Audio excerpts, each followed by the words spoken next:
good morning. Wow, for three of us, that was pretty good.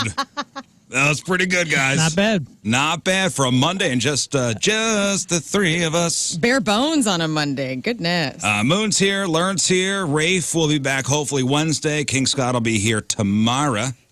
I think today's a travel day. Rafe, if you follow Rafe, and you should on Instagram, he looks like he's just on the set of a porno. Like, I mean, I know they're doing something that looks like he's like a fluffer on a porn set, like it's a show. Well, I mean, he sent us a picture. He's in a kimono with like, he's got a smooth chest, wearing like an army hat. I don't know what that is about. But All right. I'm sure he'll fill us in when he gets here on Wednesday. You see some of Scott's pictures? The dude is hanging with horses on the beach. Yes. It is one of the most beautiful spots I've ever seen. I don't know where he is. I know he's in Cabo or something. He said he was going to Cabo. Dude, he was like, this is the Mexico that you want to go to. I said, why? And he's like, because it's not for like kids swimming in the ocean. It's more for like relaxed, chill. If you want to Sammy Hagar, you can Sammy Hagar. You want to Jimmy Buffett, you can Jimmy Buffett. But it's very like upscale, awesome horses on the beach. I said, horses on the beach. And he sent maybe the coolest picture I've ever seen him send. Oh, cool. Boring. Oh, yeah. Horses on the beach. Because you're a party animal. Yes. No. Here's what I want from in him. Cabo, give me that Sammy tequila. We need to text him because he comes home. We'll see him tomorrow. Yeah. So we need a shirtless photo, hair down, of that man on like a white horse.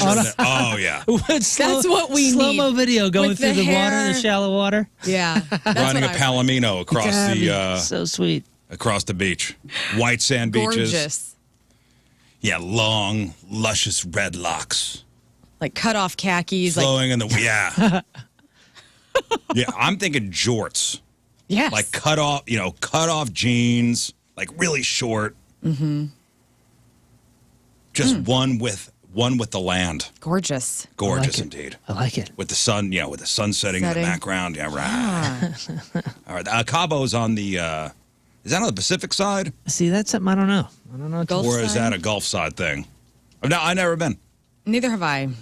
Let's see. I mean, I hear it's great. Man, I can't zoom out. But I hear it's like one of these party places. Yeah, it's down on Baja. It's down on the southern tip of the Baja California Sur. So on the Pacific side? The peninsula, yeah. On the Pacific side of things? Yes. I mean, it sounds like one of these like party destination. Oh, look at that. Right here, see the big old Baja Peninsula here? Yeah. It's on the tip of that. Oh, wow. Okay. Well, I hope you had a good time. And typically we're over here. So yeah, in the Yucatan. I'd say that's a bigger flight. Yeah, 6 hours. I'd love to go. One day we'll make it down there. But man, I had a great weekend. I really did. Good for you, man. I really had a nice.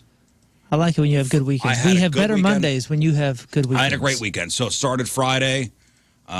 Went to Tori Amos over at Stiefel Theater. All right. Yeah, I knew you were going to love it. Did that for the wife's birthday. I knew you were going to love it. I mean, love it is a strong. Okay. I did it. You enjoyed. My wife had a great time. That was, Tori Amos was, right in her angsty, late teen years. Yes. Like that was like right in her wheelhouse.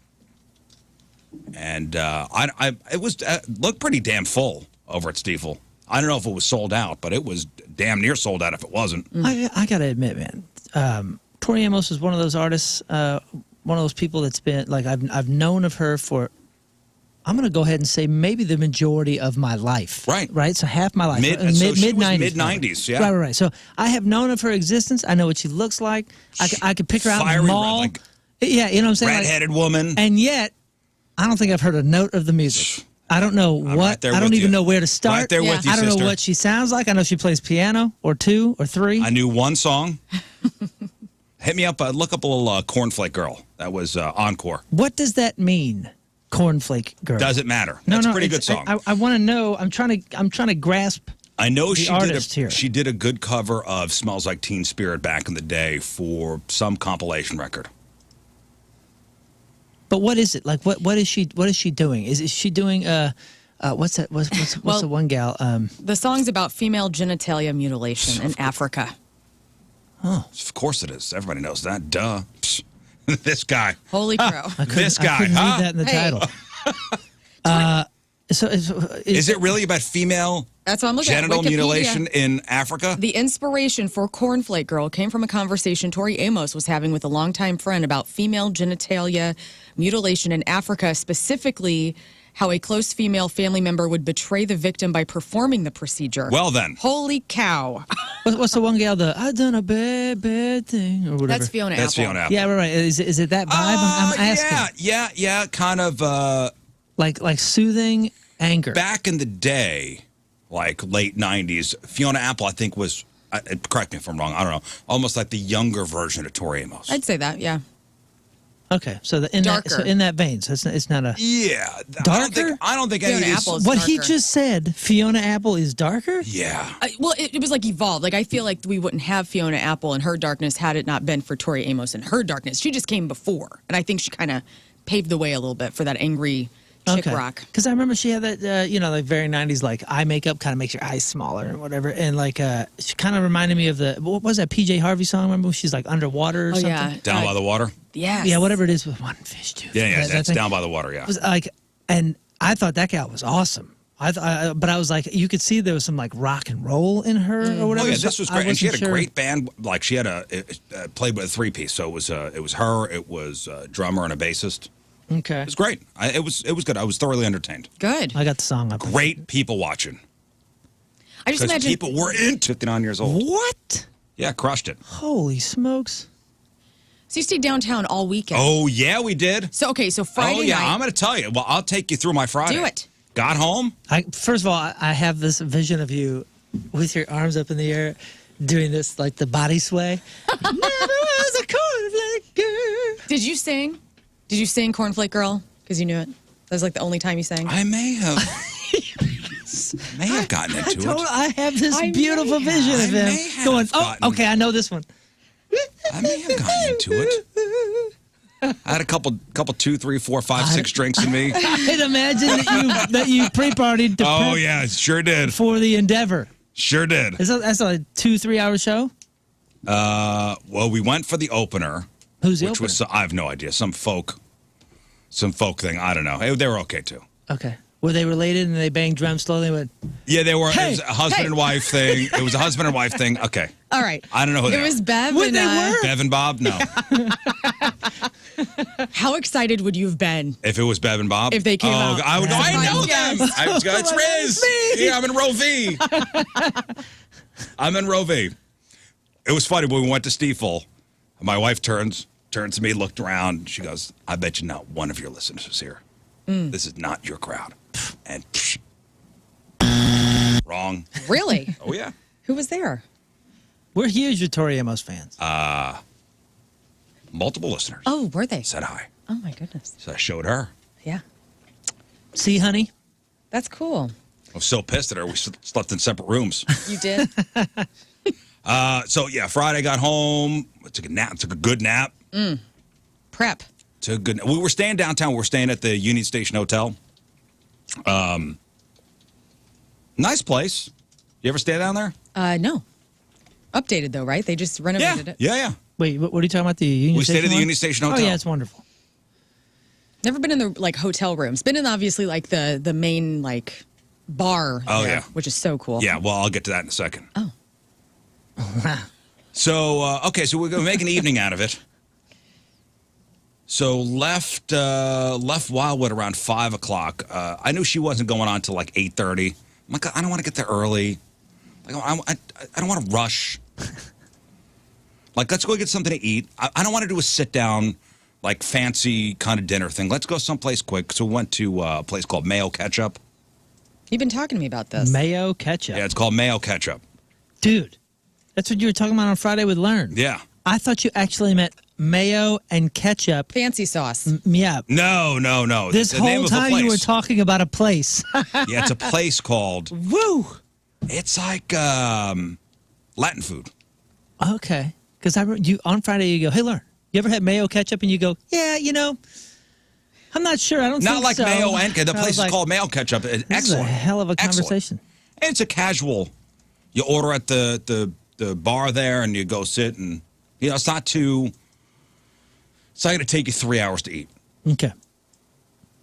So it was great. And then we went, checked into the hotel, took a shower, gussied myself up a little bit, put on a nice shirt. Nice. And then went down to the bar at the hotel, and the big grand ballroom there. Or what do they call that? What is that called? I'm going to say the big grand ballroom. Yeah, there. it's like the It's not a grand ballroom. Is it a ballroom? Atrium. I don't know. With the huge high ceilings. It's where the Grand station. Hall. Yeah, it's The like Grand Hall. Who knew they had light shows every hour? Oh my gosh, really? inside and outside. Inside on the ceiling. Wow. What do you mean? Like they're showing movies up there and like They lasers? did a whole Beatles thing. Really? That's cool. Nice. Yeah, I was about 5 drinks in at that point. I go, oh my God. Hey, look at that. Woo! Beatles. It was like a 15-minute on the ceiling like light show. Wow. cool. But the staff loves that. I don't care about them. Oh, I do. I got a story after you get done about the Union Station hotel staff who went above and beyond for a woman in need. Back to you. Well, it was not. I wanted to listen. We were going to spend Friday and Saturday downtown. I wanted to really, capture the spirit. So I had a couple of drinks over there, then walked over to Stiefel. My wife turned to me. She says, "Is it safe to walk from Union Station to Stiefel Theater? It's 2.5 blocks. Should be fine." Right. And it was fine. We made that walk a lot. When we used to work at Emmis, we would park our cars there for free and then walk to the You Enterprise. hear just so many bad things in the news about stuff that goes on downtown. It's fine. Did you see anything weird? Yes. What'd you see? Yeah. There was a man in the bus shelter that was doing weird things. I don't know. Another guy that was standing in front of the big post office. He was holding a log. What? Cool. Like an actual log? Like man, a log. there He was was a- holding a log. There was like flash flooding and things all throughout the area. He wanted to be prepared. Like a beaver dam and damming it up. Just something. Look at all I sketch. just had something to hold on to. He was looking sketch. But, hey, just buddy system. I would take a log over a gun any day of somebody holding that. So Buddy system, walked to the Stiefel. We caught it the right way because when we left, we were like, oh, man, it rained? I guess it really stormed on Friday night. And we were inside when that was going on. We had no idea. Like enough where if you were a Post Malone up at the amphitheater on Friday, oof, did you hear that story? yes. Flash flooding leads to cars filling with water after a concert at the amphitheater. That guy can't catch a break.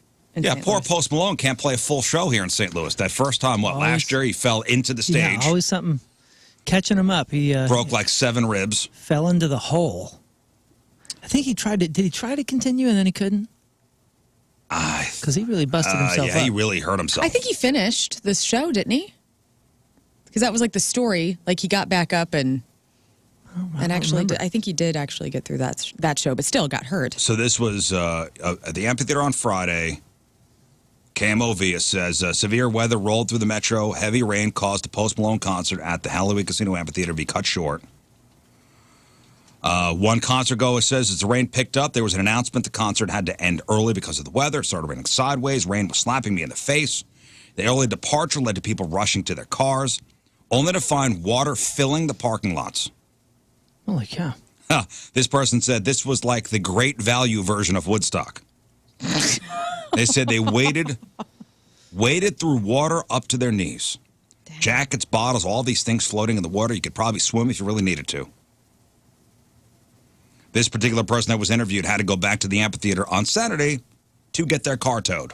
Dang. Oh no! His car was filled with water, was not able to drive anymore. Oh no! He says he walked 2 miles across the bridge, called one of my friends that lives pretty close by. Luckily, he picked me up, dropped me off back at home. What's going on out there? I feel like they just because last year it flooded and they had all that construction. I thought to get a draining system in and figure out what the problem was because I mean it's rained and been downpoured before it shows and it's never been this bad. Oh, they said water up to the lot. No, I was talking about like the actual amphitheater itself because there was standing water in the walkways. Yeah, again. I remember that.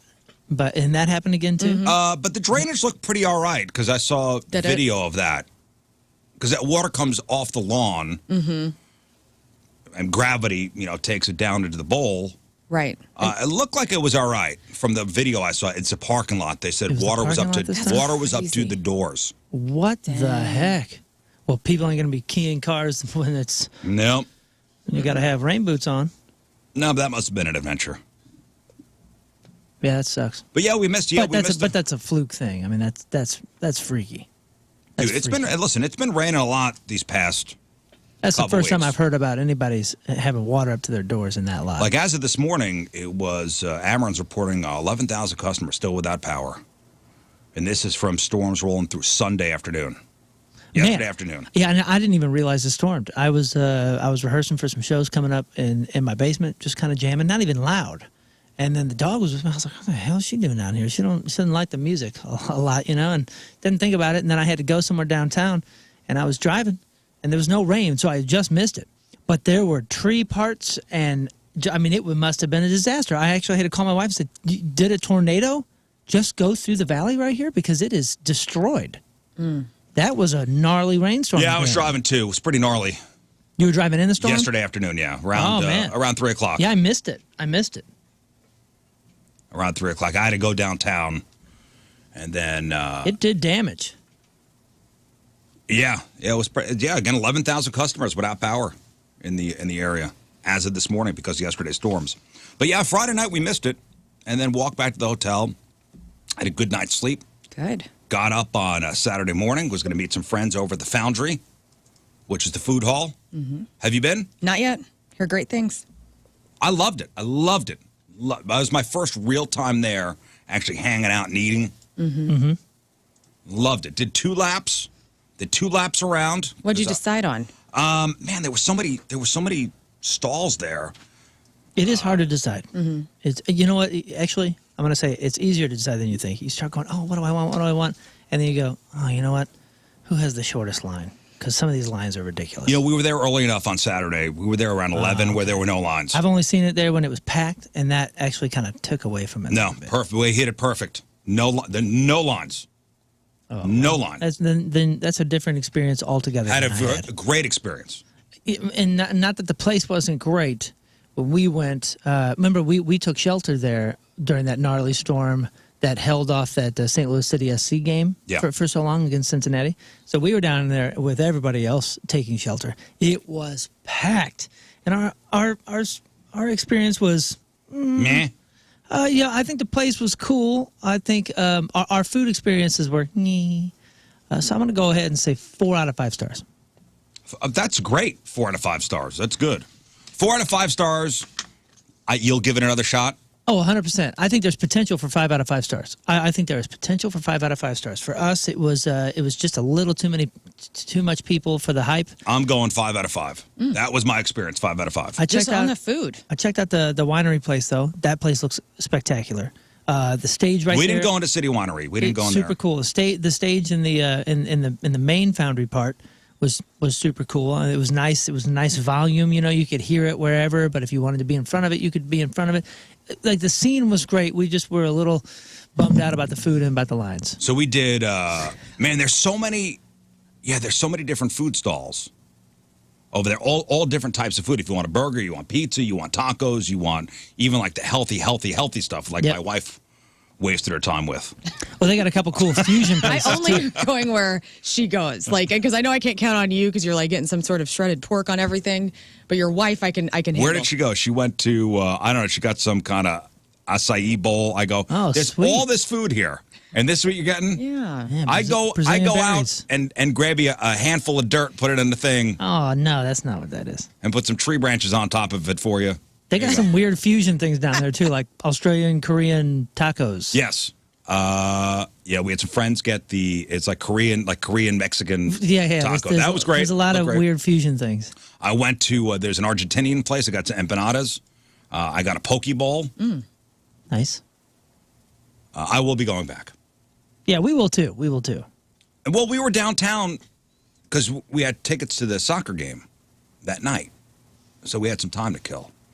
So we're at the Foundry, ate a little bit, and then we went to the Putt Shack. What's that?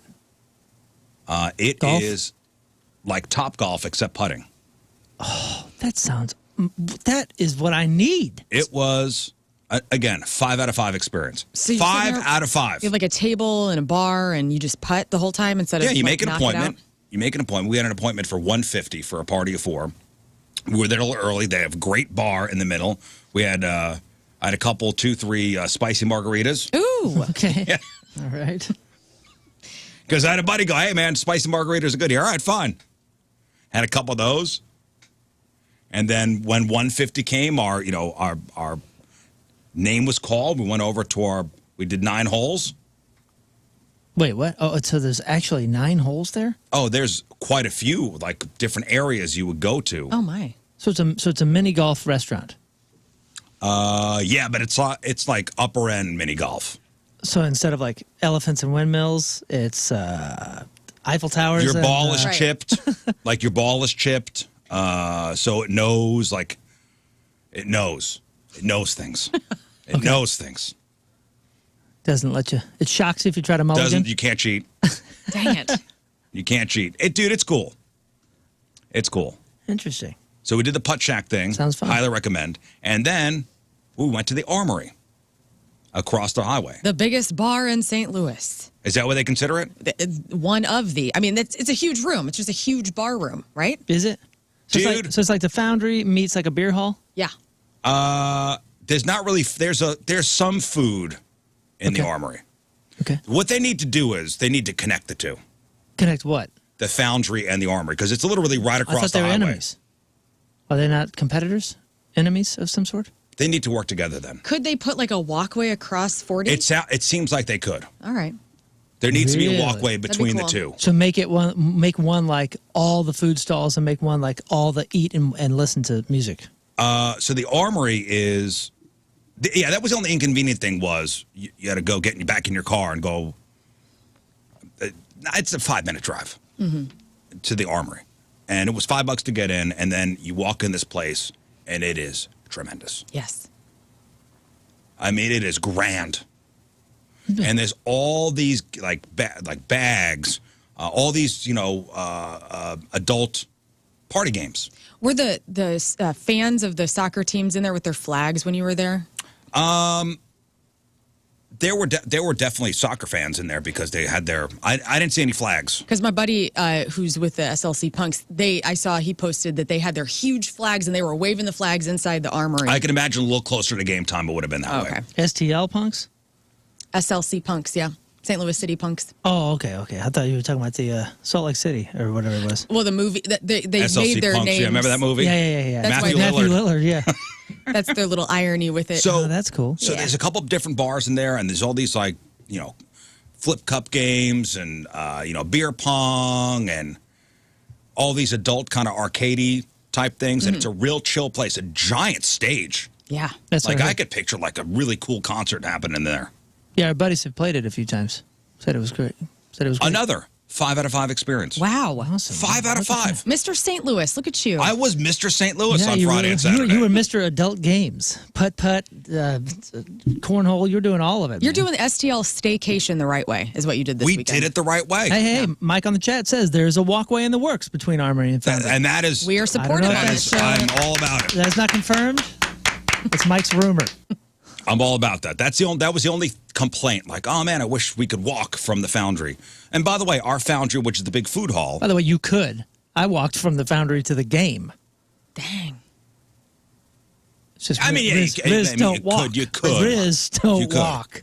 So the City Queen. Foundry STL, which has been open for 2 years now, Couple, 2, 3. was named to USA Today's 10 Best Reader's Choice Travel Awards for Best Food Halls in the U.S. Cool. That's great. So the list recognized 10 food halls voted on by fans for their fantastic selections of eateries and their positive contributions to their communities. The Midtown Food Hall and Entertainment Complex was named 3rd best on the list. 3rd best. I want to get down there. So my friend owns May's Place. Katie May has this great vintage shop. Used to be in the Grove. Now it's at the Foundry. What's it called? It's called May's Place. And I've been ordering stuff from her online. She's been shipping it out of the Foundry, but I need to get down there because the Is store it that looks so women cool. only? No. They sell men's and all No, people. because there was a place my wife clothes. bought a shirt from. It was like women's only, La- like women only companies like could have their gear. That's cool. Last time Neil Young was in town, because he dates Daryl Hannah or is married to her now, Daryl Hannah went to May's Place and like bought Neil Young like a ton of shirts from her, which was really cool. That's awesome. I do got to hit up that Alamo Draft House. Oh, yeah. Tim wants to go there really bad. Because they play movies, right? And you can... it's a movie theater. It's a whole... Attached to the Foundry, right? Yeah. It's apparently like a whole... If thing. you're a cinephile, like, you will love... Like, the food's good. It's not like crappy movie theater food. It's like a legit experience. You think they play old movies or new movies or both? They play new stuff. Oh, okay. Let's see what's playing right now. I think they play the latest releases. So we're at the Armory for a little while. Again, highly recommend. It got a little bad press when it first opened, if you remember, because all those cars in the parking lot got broken into. Yeah. But I felt safe. Cool. Inside, it was very welcoming. Everybody was very nice. Everybody seemed to be there for the same reason, have a good time. Either people were going to the, because I think it was a late Cardinal game on Saturday. So either the Cardinal game or the soccer game. And then here was the decision, was since we were going to the soccer game that night, the only problem I had that first night I went, that first game, was, man, what a pain in the ass to park and then get out of there. Yeah, the parking isn't. I mean, it's St. Louis. You know, it's crammed at St. Louis. We're not parking up necessarily. It's the getting out that's the worst. The getting out. Yeah, it's the getting out. It's the getting out, because I've had the best parking spots ever. I had this pass that was given to me. Thank you, Together Credit Union, and that was for the most perfect lot, as close to the exits as you could get. And I still waited an hour and a half to get out of that place. Yeah, so the couple we went with to the game, he knows some members of this private club out on the hill. Dude. Hang on a minute. Woo! It's a clubhouse for dudes. What? What do you mean? It's amazing. For dudes? Just Yeah, dudes? it's a private club. It's a men's only club? I am a dude. So there are these soccer players. They have this, I think they're called the Falcons. It's like an over That's 50. football, Rizz. Okay. An over 50, men's soccer team. Okay. And they have a private club that's like invite only. You got to be, voted into this thing. And they take a shuttle down. Get out of here. So we parked at the club, took the bus down, and then back. Great. They didn't mind that your lady was with you? They didn't say like... No. she has to I mean, walk? wives, Wow. wives are there. Wives are there too. You are. I don't know if it's men's only. This whole weekend. You said it was men's only. But I think the team is all men. Oh. This whole weekend is just, you're starting to sound like you are 2 steps from helicoptering your way That's around right. St. Dude, Louis. it was. That's right. I'm telling you, I had a good weekend. Well, here comes Here comes Rizz. Rizzuto. The Rizzuto light. Well, and so my taking buddy, his seat. my buddy goes, "Hey man, it looks like it's gonna rain. Should I bring my like poncho and stuff?" I'm like, "No, it's not gonna rain. Look at the Weather Channel." Pulled up the Weather Channel on my app. I'm like, it said 1% chance of rain. We're good. We're good. Mr. Gloves at the game last time, over-prepared, didn't want a poncho. Was I wrong? I was wrong. So we got down there, started to pour. But luckily, we were already inside, so we didn't get wet. So we timed it out right. Lucky you. Everything's coming up, Rizz. It was a deluge for about 20. I mean, they pushed the game start back about a half hour. But everybody was in very good spirits at the soccer match, and walked around the concourse. What am I going to eat? Big decisions. Big decisions. So many good food options. No, I didn't get the fries at Dang the. it. You blew it. That was your That was the whole opportunity. point of going. You was could have those made, you fries. could have made your 10 out of 10 weekend an 11 out of 10. Those damn fries, man. So And good. that was at the fries. Where were they? At the. they're like in the TCU club. Yeah, I wasn't invited there. Well, I don't know, man. You're gonna have to figure out some way to I got to smuggle figure it out how to get in there. We're just going to need Gerard Kraft to come on the show and bring those fries He to us. he is the one that literally handed them to my son, and I was like, "Thank you, Mr. Kraft. Thank you, sir." And then I tried one. I went, "Oh, Yeah, well, he's been on the show before. We know each other. We're best buds. yeah, you- we're best well, buds. come We're back. best Call buds. Seaback." Just come on. We want you Seaback here. wasn't answering his phone, by the way. So No. He puts that thing in a locker. on Seaback game wasn't day. answering his phone. He does have a job to do while he's there. Yeah. He's like, oh my He's God, Chief Scott Entertainment Rizzuto Officer. again. I needed to be entertained. Fries, please. Anyway, so Steve's Hot Dogs and Balkan Treat Box are right next to each other. Perfect. Man, dude, hey, Balkan Treat Box. This place. This place. This show is a fan of that place, Webster Groves or at City Park. Well, connecting the two, somebody, and this is unconfirmed, but somebody did say that those fries at the TCU Club that I'm talking about are the Balkan Treat Box fries. Yeah, one of my buddies got those fries. I didn't take one, but because I did get Balkan Treat Box. Did you look at them? They're like a kind of browned out, not steak fry, but like I don't even know what you call them, but like they're like the middle. They're like the middle cut. And yes, they're pretty hard brown. Yeah, right? they may have been the same thing. Like shiny brown. Yeah, they may have been the same thing. Those are my fries. Like that's my last meal. If you want a treat, that's my last meal. First of all, their location in Webster Groves is probably my favorite food place in St. Louis. Always in line. Always in line. You got to hit that right. Only open for lunch. Mm-hmm. They sell out. But and they do it right at City Park. I'll tell you why they do it right. Because it's only like 3 things on the menu. Yep. Yeah, keep it simple. You want the beef, you want the vegetarian, and you want fries. I think those are the 3 things. And they're all good. And they're all great. And you go, 2 beefs. And you walk over, boom, done. You're out. You're in and out in 5 minutes. Every other place has a line. Because that's the In-N-Out. That's the In-N-Out thing. The In-N-Out fast food place, simple menus. Mm-hmm. In-N-Out. That's the whole point. Well, even at Webster Groves, there's only like 10 things on their menu. They do not make it complicated. Like, they have something for everybody, and it's whatever you're going to get is going to be great flavor. In Webster Groves, their menu's a little bigger. Yeah. Can we get a St. Chuck expansion here? Yeah. Come on, man. We should. See, I think this place. What? Quality control. No. Ellisville, Wildwood, You don't St. need. Charles, let's You don't go. need to. Yeah, I'm not asking for 10. I'm asking for 4. You don't need to start expanding. You do what you do, and you do it well. You do it great. And you do it in St. Chuck. You do it great. Everybody's going west. We need one out Distance west. makes the heart grow fonder. No. And I think the trip down to Webster Groves for me is like I'm going for a real treat. Distance makes me not Want to try go. it. I can't go. I can't go. And really, I've never done at it. City Park, that is, as far as all the food that I've gotten so far, that is tops. All right. It's going to take a lot to beat that. Did you go back to Magic Market? I did. I got popcorn. Because it's so cool. Even that place, by the time I went there, was cleaned out. No, really? Waited too long then. I wasn't going for any, I just wanted some popcorn. That's it. Mm-hmm. But yeah, it was a good game. Again, the rain delay for 25, 30 minutes. Took some napkins, wiped off my seat.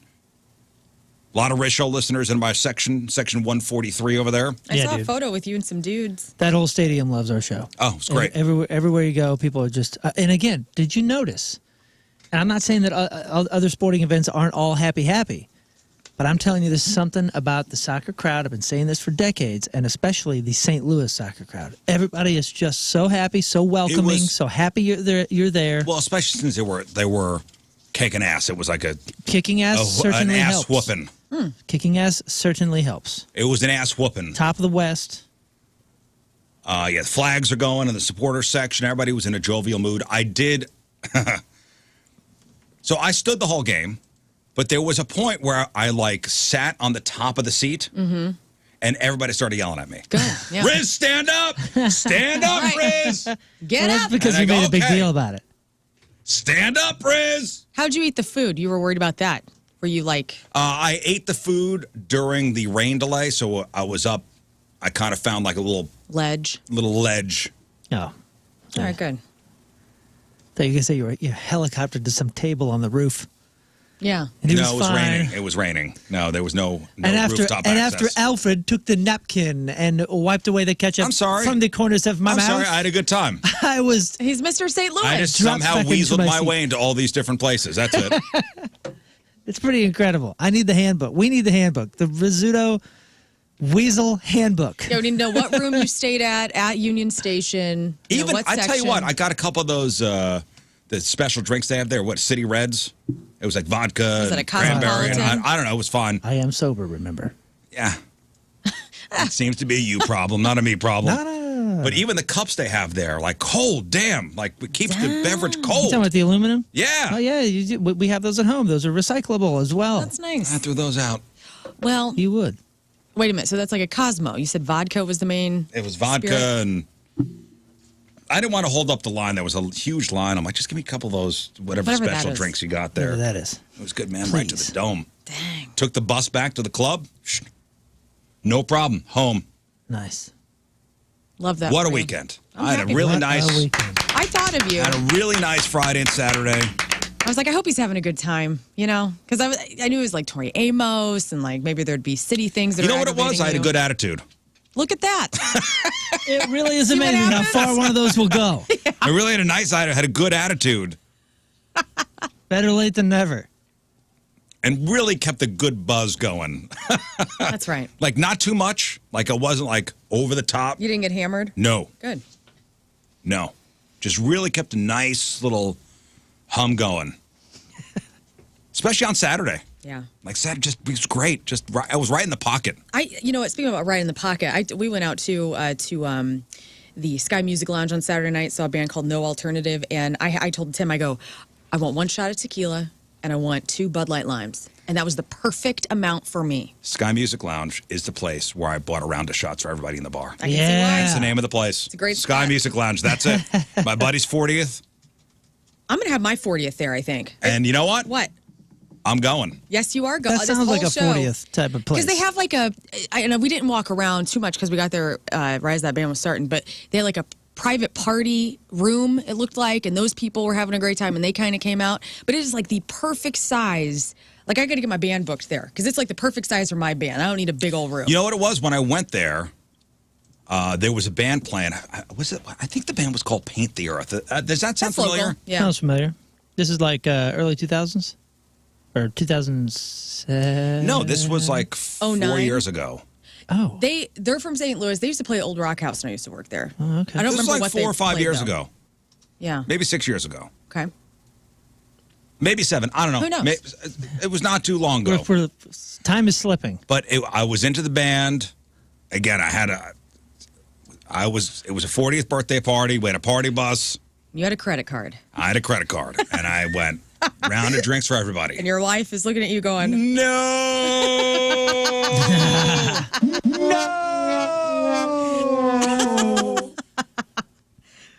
Oh, yeah. You know what? This place kind of looks like a slightly bigger Mile 277. Remember that place? Yeah, down in South yeah, County? yeah. Sunset it's Hills? kind of got like, what is that mosaic bar in Benton Park called? You know what I'm talking about? Got me there. God, it's where they got the mosaics and it's all freaky on the inside. City Museum. No, well, it's like the City Museum, but it's a bar in Benton Is that the Park. one where they have all the statues and stuff outside? Yeah, and it's like, Isn't it called? Oh, what the hell's it called? what is it called? It's been around forever. It's been there forever. It's a beautiful bar. They got like taxidermy we in passed there. there last Venice week. Cafe. Venice Venice Cafe. Cafe. Oh, man. course. I just boop, pop.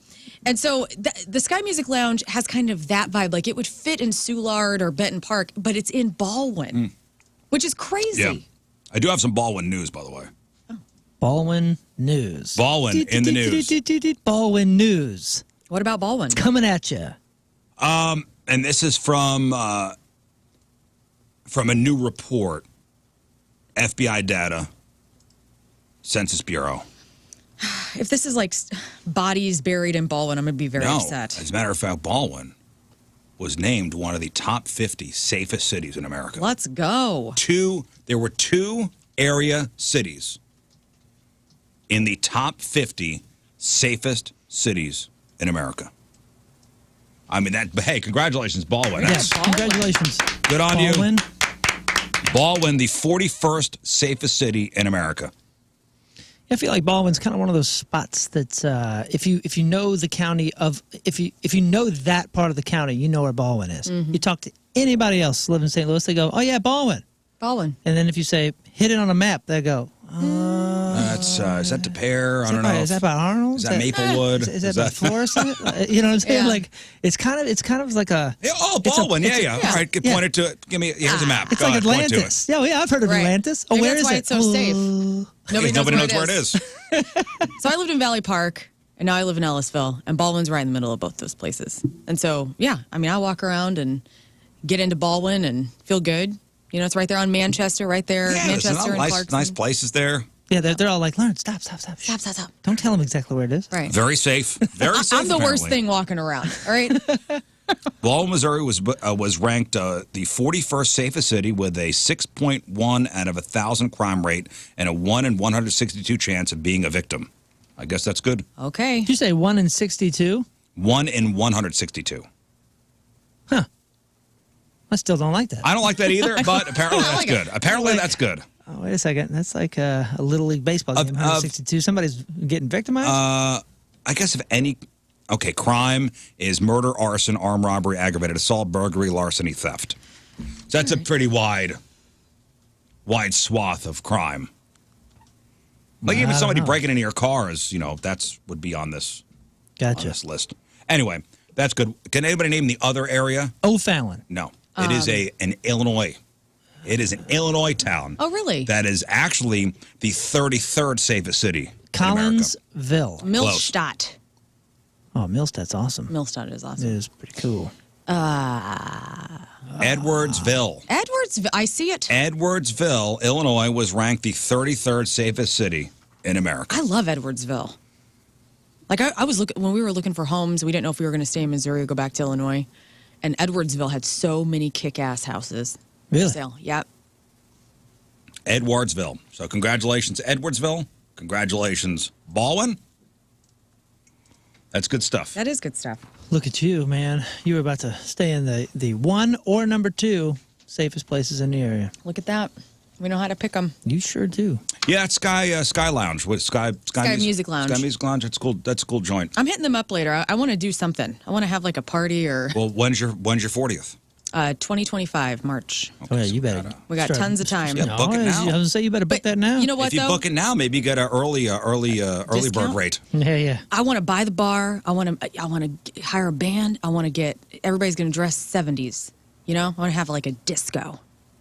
I say if you want to do 90s, I mean, a guy in a band. We could do 90s. Yes. Get the 2023 rate now. Get it now. Like when were you born? You were born 1985. 85. Okay, so you spent some of your formidable years in the 90s. Oh, absolutely. Like the 90s made you who you are, probably. Yep. Smashing Pumpkins' first show ever, 1996. Do the Dirtbags. Your first concert ever was Smashing Pumpkins? It was. That's cool pretty awesome. as heck. Melancholy and Infinite Sadness. Wow. It was awesome. Learn trivia. Oh, that's pretty neat. With Fountains of Wayne opening up. What? At SIU, their concert hall down in Carbondale, which was cool. I did have a pretty cool first concert experience. Like was Paige Plant. Oh, my God. Who took you? I had a buddy whose dad wanted to go. That is so cool. Yeah, and they went to this private soccer club. No, it was at the Continental Airlines Arena, which I think at the time was the Brendan Byrne Arena. Rusted Root opened. I won't forget the entire thing. How old were you? I think this was 93, 94. I was late to the concert game. Oh, me too, man. Me too. I didn't go to a concert till 90. Well, like an actual real concert till 97. 97. I was 16 years old. I was driving, dudes, and it was a festival, and that was my introduction to like an actual concert. It was a freaking giant festival, Cornerstone Festival in Bushnell, Illinois. Yeah. And, dude, it was wild times. I camped 7 days. That's what I thought a concert was, like 7 days camping, no showers, one little personal pizza a day because I spent all my money at the exhibition tent on merch the very first day, every single dollar I had. So I had to borrow like $6, and I was like, ooh, I could stretch this into 6 meals April throughout 7th, the week. 1995. That's sweet. I was in 6th grade. My mom. April 7th, 1995, Brendan Byrne Arena, East Rutherford, New Jersey. Damn, dude, they played a lot of great stuff. What'd they open with? Thank You. Damn.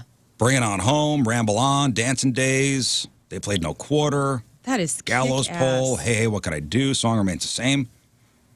They closed with Kashmir. I hope I appreciated it. I probably didn't. Do you not remember anything that sticks out in your brain from that performance? Like, I mean, there couldn't be any way that you knew the legends that you were seeing together for the last. I mean, 95, I was, how old? I was born in 78. 16? 17? Yeah, I don't know. 18? Just do the math. Hell, that's not my job. 16?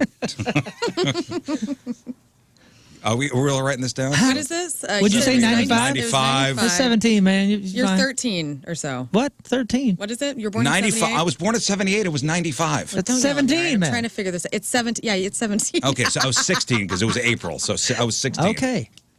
Stop yelling at us. So I didn't yell at anybody. I hope I appreciated it. I did. Like my mom, I begged her because Melancholy and Infinite Sadness was the first CD I ever saved up to buy.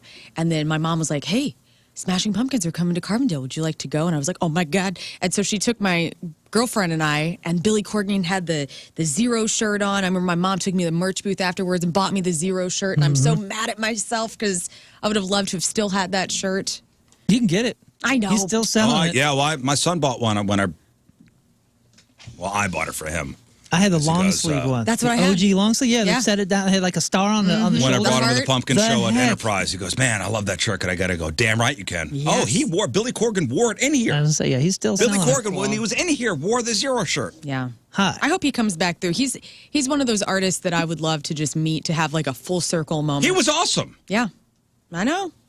People say, like, he has a bad rep. Like, some people say he's a dick. Yeah. The 2 times we talked to him, it was awesome. He would say he was a dick as well. You know what? Which is kind of why I don't want to talk to him Like back in the day. Why? Because I don't want to run the risk. We're batting 1,000. Remember, he's like, "Hey, when I come back to town, I'll write a song with you." Remember, he said that to me, and I go, What? "Nah, Yeah. we're good." You must. I was supposed to play with them last time they played. I said was no. it Stiefel or something? Look at you guys both writing songs and playing. No, I Billy said no. Corgan. I don't want to do We it. were supposed Why? to. They pulled out. What am I going to do? What's wrong with you? Write the song with Billy Corgan. What am I going to do? I'm not going to do that. They, You know they what? pulled out because I couldn't make the rehearsal. If he ever comes back through, and he's cool, obviously if he's being mean, I'm not going to make him even meaner. But I'm gonna play him. Like I'm writing a song right now, and I'm gonna play it for him, you know, and then I'm gonna be like, "Will you just give me like one line? I'll give you writing credit." How cool would that be to say like Billy Would be Corgan, cool. one line for a song? You know how much that's worth? Million. A lot. Yeah. A lot.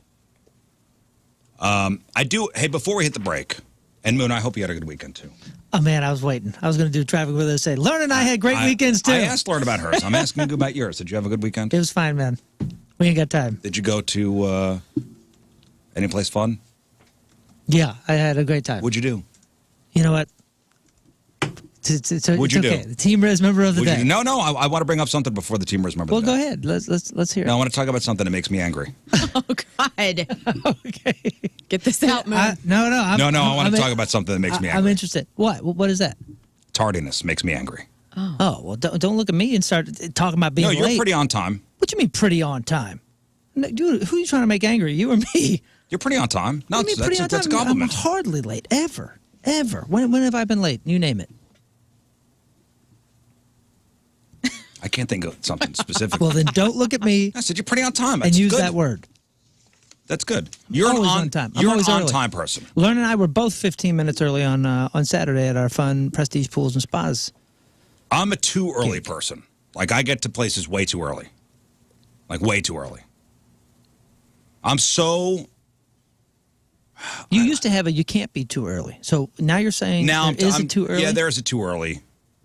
Because you're... You don't want to show up too early to a party, you know? That's...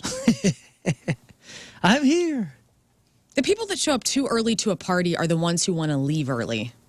Yeah, dude. Or- We'll get there early That's so it. we can leave early. Or But if- lost the invitation and thought, okay, I think this is... if you're, Right. if you're time. there when they get ready to start the party, you're helping set up.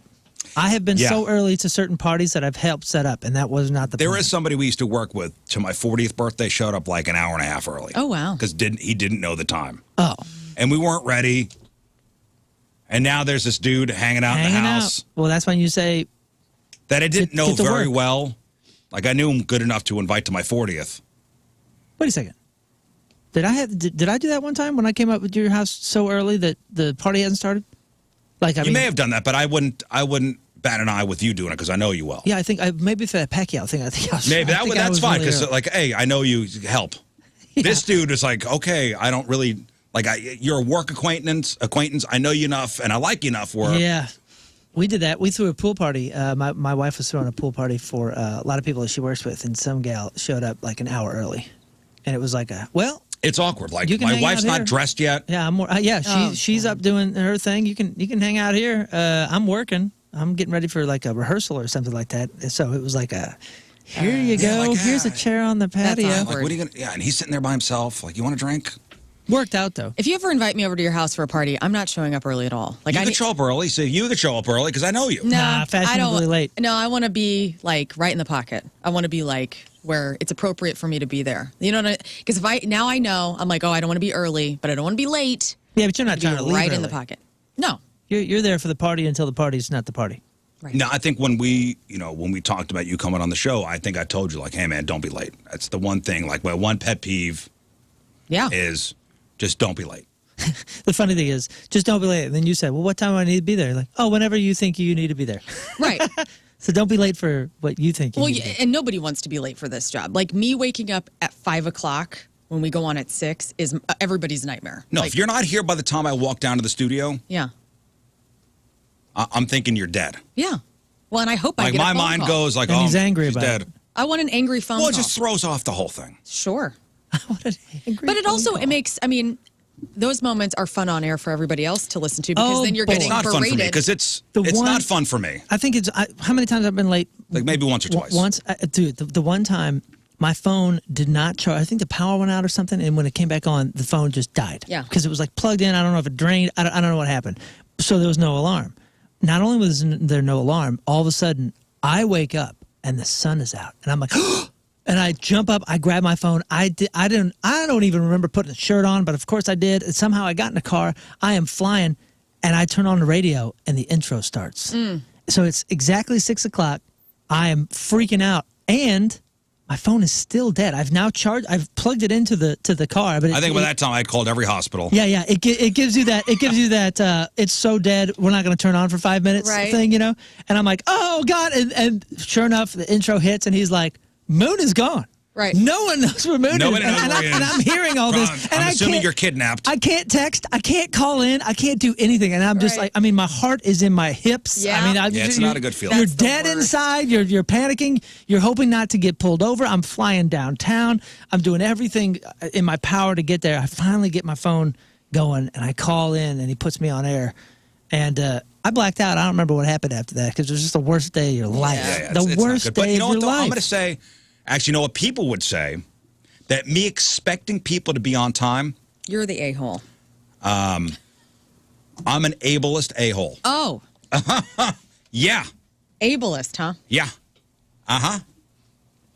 In fact, if anybody expects anybody to be on time, you're an a-hole. Because this is the latest dumb, I'm not going to say millennial, but okay. Excuse me. Come on, old man. Give me what you got. The latest stupid millennial excuse. Is this millennial? What?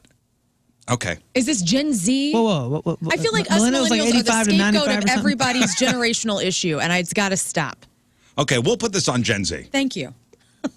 What's Z again? This is 91 or something? I don't know. 96 or something? Younger, so yes. I'm You born in the consider- 90s. See, and that's a wild thing. I don't even consider you a millennial. Thank you. What are you, Whatever. 85, 86? 85. Man, no, I think that's the cutoff. I Born think in the you're the 90s. cusp. They say that I'm the cusp. Wrong. Listen, we all have people in our lives who are always late for everything. And let's be real, because they're douchebags and they value their time more than your time. I know that's the standard. It is the standard. There's no excuse for chronically being late. There really is no excuse. I agree. There's no excuse for chronically being late. But if somebody's late, to automatically go, oh, you value your time. I more than understand mine, if is it's- so like old man. Oh, snark. come on. If you're always late, It's so if black you're and white. always late. I didn't say always late. Now, of course, there's the one. Like, I didn't think that you being late to work that time was you value your time more than my time. That my alarm didn't go off. Okay, it happens. That's a new Rizz. Because back then it was not a okay. It happens. At the time, I'm blind with rage. The new excuses, and this is, I wanted to reach through the computer screen when I heard this person talk about this. I love this. Oh, already. did this come from social media of some sort? And it's taken off because Okay. people are like, oh, cool, new excuse. I'm going to look it up. I'm late all the time. It's not my fault. It's not that I'm a selfish a-hole. It's because I'm time blind. What? Yes, time blind. I love it. Go on. I'm Timeline. sorry. I'm Chronically timeline. late people have plenty of excuses. My tire's flat. I got caught in traffic. I got a ticket. Oh, no. Now I'm time blind and I can't help it. Get the f*** out of here. Hang on a minute. I'm looking up time blindness, and it says people with ADHD are Oh, exclusive come to on. this. Hey, man, you might be on the wrong side of history here, dude. Come on. This is not an actual medical condition. It's a common symptom of people diagnosed with Okay, but doctors use time blindness as a way of talking about the concept of losing track of time. And, okay, some people can be more prone to it. Not everybody has ADHD. I think I would beg to differ. I feel like we're all kind of just spread. I feel like our brains are all sliced into like a million pieces. Get the hell out of here. Get the f out of here. Devil's advocates, you know, some people would like really discount people that had spelling issues or that kind of stuff. And turns out dyslexia is real and very, very difficult. Well, I know dyslexia is. My dad was a severe dyslexic. Okay, but before then, people were like, these oh, come these on. golden generations and their dyslexia talk, ridiculous.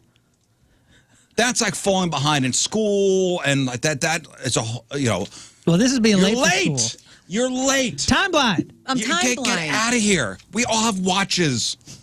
I agree with you. We have to take responsibility for our time blindness and not act like it's nothing. You know what I'm saying? Like, it's not an excuse. Apparently it is. Oh, this is a symptom. This is what drove me crazy. Listen to this. So I'm flying to go somewhere, and I just wanted to know, are there accommodations for people who struggle with time blindness and being... Are there accommodations?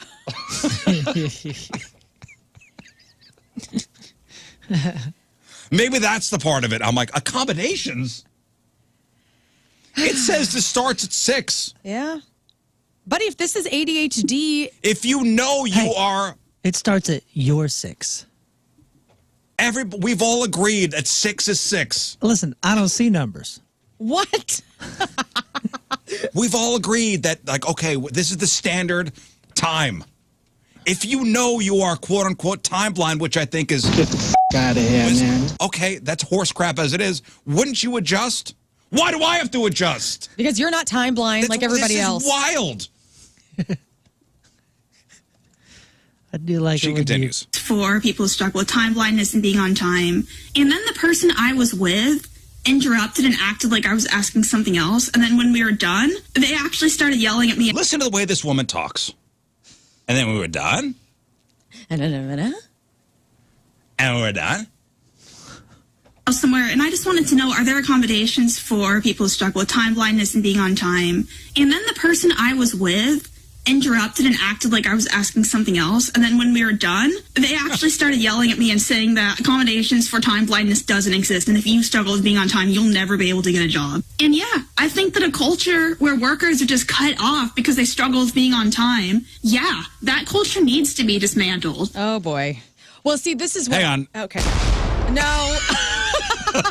No. That's my head. I think that there needs to be responsibility. Unfortunately, we all exist in a world where you do have to be on time for a job, for most jobs. If you don't want a job like that, there are plenty of flexible scheduled jobs like working from home or jobs that don't have you have to be there at night. Like this, even though we have a show time at 6, I have the flexibility to arrive whenever I see fit as long as I get the work done before our show starts. But you have to be here by a certain time. I do. Okay, we have a time that you are required to be here. And it's 6 o'clock. This woman is saying, all places shouldn't have like exact start times because, you know, I'm time blind and I'm just going to... If we dismantle the time of which things start, it will be pandemonium. There needs to be boundaries and barriers that exist. Structures. There needs to be some structure. There has to be. This woman is out of her society mind. will collapse. There are certain structures that have been tried and true over the history of civilization. This is a woman that's going to make nothing of herself. She's going to struggle. Yeah, she's going to struggle. Listen, I get the push. Unless she could monetize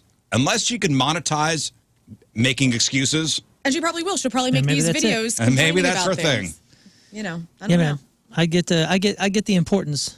Because it is important to push on the structures, to push on the constructs and all that kind of stuff. It's important to be on time. That's how we make progress. But sometimes the pendulum swings a little far, and the credibility is blown for people like Rizz to even look at any of it, any of the pushing on the structure. If this is the spokesperson for your organization. I understand what you're saying, man. I understand. Well, unfortunately, I like let's say people with ADHD who do struggle with this, and they're going, and we don't understand because all of us in here, I don't believe, have been diagnosed ADHD, possibly. I'm not trying to assume, but, you know, we don't understand how it can be if you do have something like that going on. You know what I'm saying? This woman sounds like... an idiot. Yes, I agree. Yes. If this is the spokesperson for your organization, I don't know. Nothing's getting done. If this is the spokesperson for your organization, everything will start 45 minutes later. I just feel like we're trying to like disseminate like all of the structures of society and down to little itty bitty pieces. And I get it. All of us are individual. We all have our things, but there has to be structure. You can't. I'm sorry. Can't do this, Missy. You're gonna have a tough time in the workforce if this is your attitude. How is she not already in the workforce? How old is this? I don't know how old she is. She looks very young. Hey, you were talking about why do I have to adjust? Why do I have to be the one that changes? Dude, some people are just bad with time. And I have worked with them in the past. And there was a known thing in our groups that the tour sheets, you put a tour sheet, like a tour manager is usually responsible for putting up a tour sheet on the bus. So when you wake up, you have the thing that says, you got to be here at this time. Yeah. We're doing an interview here. We're doing this and that kind of stuff. And there's a couple people we worked with that were terrible, so bad at time that the tour managers would be instructed to make sure everything was designated. So a now half hour. everybody has to adjust. So everybody would adjust because knowing that this person is a lazy person and is not ever on time. I can't imagine somebody having to do that for me and me feeling okay about that. Maybe I'm too prideful. This person was totally okay with that and then caught on to it. So then we would have to tell the tour manager that this is like we almost had a code. So now the tour schedule is 45 minutes ahead. Mm-hmm. He thinks it's a half hour ahead. Right. And we all have to keep track. That's somebody who thinks their time is more important than your time. I'm 100% like that particular person behind that. Yeah, you were right there. Within the last week or two, we were supposed to have somebody on the show to promote something, and they were like they never showed, and the excuse was, well, he just didn't get up on time. Okay, that's not an excuse. Like you're in this business, an adult. You're in your 40s. Like you can't.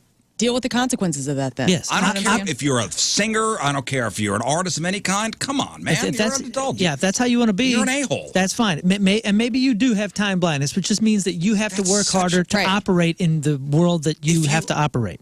Yeah, you're a constant work in progress. Yeah.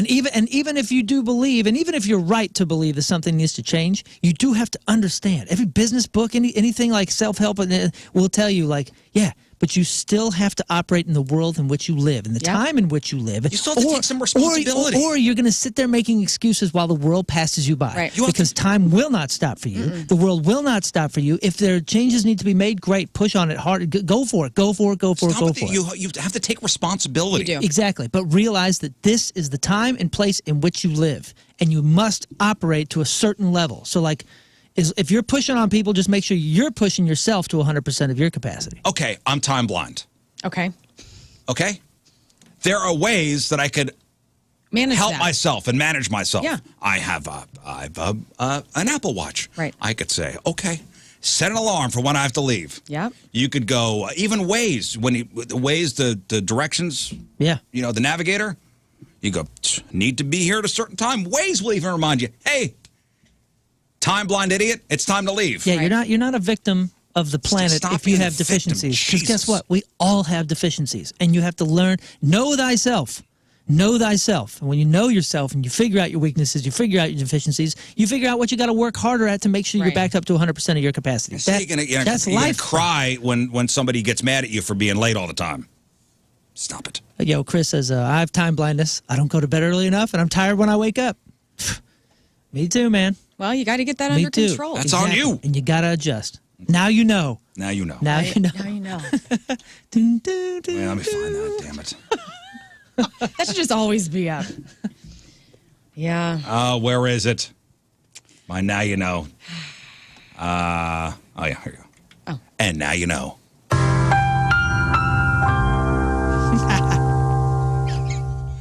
All right, Team Rizz Remember the Day is brought to you by Hot Shot Sports Bar and Grill, proud sponsor Team Rizz.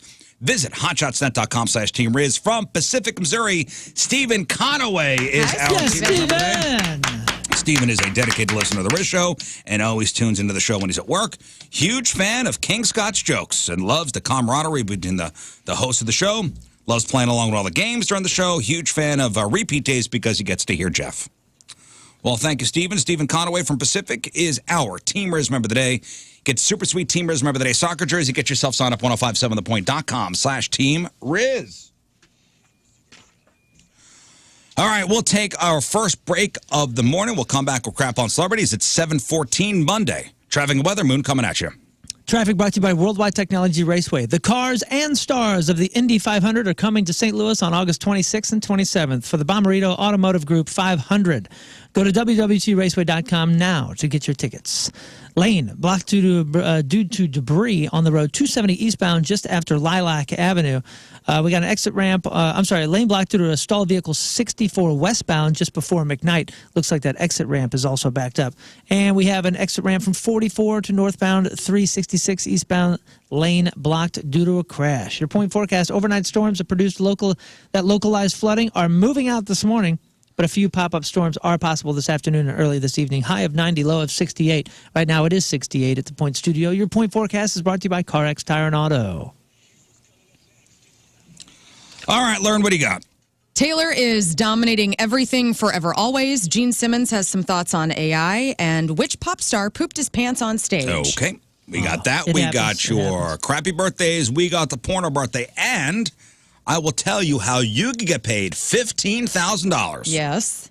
to visit Midwest fairs this summer. What? Okay. 15 grand. All right, all that and more next in your Crap on Celebrity. Stay there. All right, welcome back to the program. Phone number 314-624-3833 or 618-398-3833. The Mick Ultra Studio Cams, 1057thepoint.com/Rizz. The socials at RIZZ Show. Your emails, rizzshow@1057thepoint.com. Send us your instant feedback through the 1057 The Point mobile app. I think that's working. We were having problems with that on Friday. The instant feedback. Oh, yeah. Yeah. It wasn't so instant for us. No. Are we getting the messages? I don't know. Somebody send us an instant feedback message. Just write test. 3, 2, Just write test so I know it works. 1. Test. All right, we got 6-time fun facts coming up. Sex Toy of the Week. We'll play 3 and 5. Give away some fabulous prizes, including tickets to my birthday bash featuring The Urge and Stemming Westward. We have tickets for WWE SmackDown Friday night, October 6th over at Enterprise. We have tickets to go see Manchester Orchestra at Jimmy Eat World. And we have tickets to go see comedian Nate Bargatze. So, State Fair season is here. Yes. And one hotel chain, America Inn by Wyndham. Have you heard of them? Yes. Yeah. They are looking for a family to travel around the country and take in the best food, rides, and fun all these fairs have to offer and get paid for. So they're looking for one family to travel up to 3 state fairs in the Midwest, specifically Midwest, Dude. over the course of a week and share their tips on social media as they go, and they will pay you $15,000. Holy smokes, man. Sign me up. What's the week? August something? Well, you have to pick 3 state fairs that kind of Coincide? coincide with this. Midwest only. Okay. And then you have to write about them, and but you have to be picked though to be the family. I'd love to do that, but we don't have the RV. So to enter the contest, families must submit a 300-word minimum written entry. Well, you don't need an RV. You need to stay at one of these places. It's a hotel chain. Oh, at the hotel. Oh, yeah. Okay, I'm in. I'm back in. You and your You need family to would be stay good there. at this. We'd be great at this. I love this stuff. Social media, I mean, you would nail this. Yeah, So my you wife have to does all the submit- socials like expertly. I do Do the it. driving like expertly. Do it. You have to submit a 300-word minimum written entry with a family photo or a 60-second video application online. You have to email fairfamily@americainn.com. Wait. Fairfamily@americainn.com.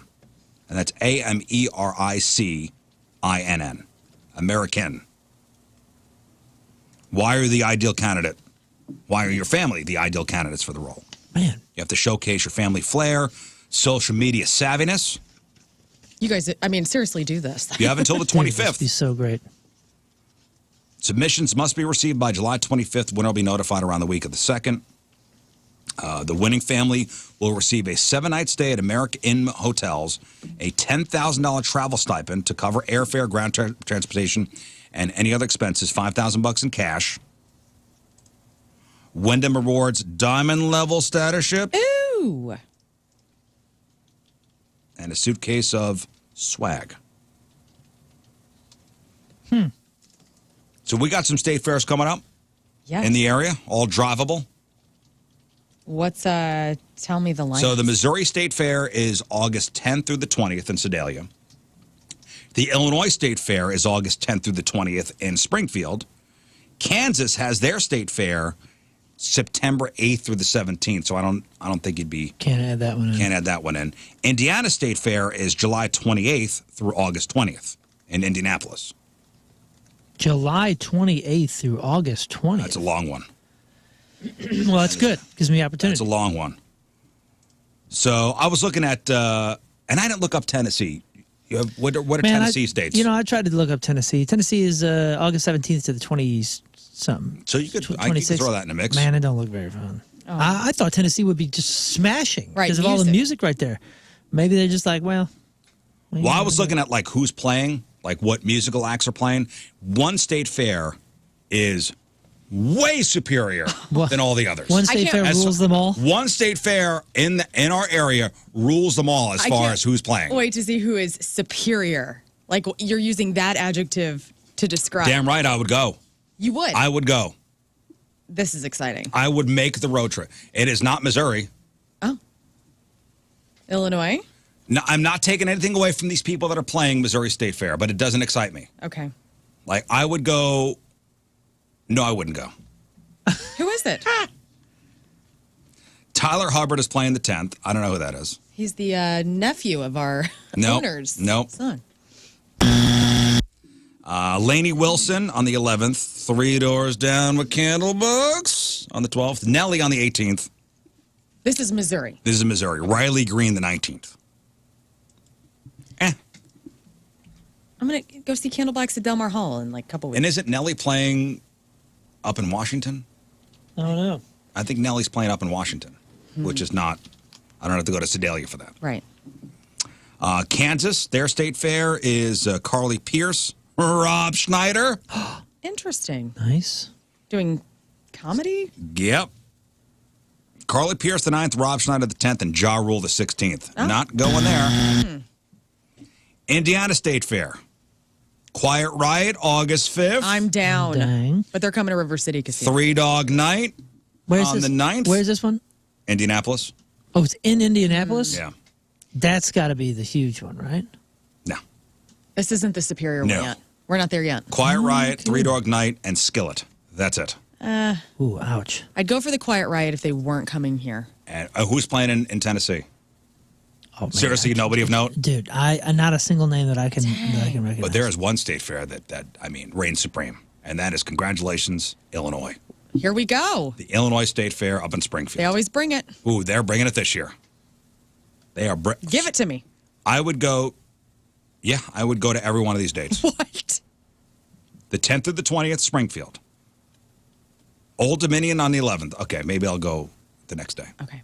To see the Doobie Brothers. What? China Grove. Let's go. The Doobie Brothers, the 12th. Alanis Morissette, the 13th. Right on. REO Speedwagon, the 15th. Of course. Alter Bridge with Mammoth WVH, the 16th.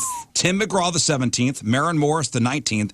And Nelly with Ashanti and Ja Rule on the 20th. Get the hell out of here. Road It's a trip. damn good lineup. Wow. That's a good lineup. They got something for everybody. They really do. Man, it's even hard. Even their website kind of sucks. The Tennessee State Fair. I'm trying to we figure hate it the out. Tennessee State Fair. We're out. I mean, I get it that they're barrel racing a mule and draft show, but like, give me some bands. Armand Anderson, the Porch Pickers, Porch Pickers. One Way Out, Sweet and Three, Hard nobody's going to Redemption, The Borrowed Mules, Total Eclipse. Yeah, that's all I got. Hey, by the way, IT, I'm still not getting my instant feedback messages, so. Lookout Creek. Somebody has hacked our instant feedback. No, nobody's hacked. They're just not getting to my mailbox. And that's sad because this audience has feedback. Oh, dude. August 20th, Tennessee State Fair, Def Leprechaun. Ah. Spelled DEF. So had Def me, Leprechaun. had me for a second. All right. Now, speaking of fairs, Yeah. up in Antioch, Illinois, a 10-year-old kid was thrown from a carnival ride yesterday. Oh my God. This is a nightmare. Around 2:40, and this is from Fox 2's website, A kid was thrown from the Moby Dick ride at the Taste of Antioch Festival. I don't know what kind of ride this is. I think this is one that kind of swings back and forth. Like the Joker at Six Flags? The like a pendulum, ship? I think. Okay. 10-year-old flown to the hospital, condition not released. Another kid who was on the Moby Dick ride said the bar for his seat was coming over his head several times and had to resecure it. Wow. Wait a second. The bar was coming over and they kept having to resecure it, and then he kept riding, and then he got thrown off? This was another kid that was on the ride, so I guess the kid's like bar flew up and they flew off the ride. And they knew. Maybe it was just during that particular session. Come on now. And the kid flew off the ride. Yikes. That's awful. That's What happened? You okay? He's in the hospital. Condition not released. I guess it's up near the Wisconsin-Illinois border. I've heard of Antioch, but I've never been there.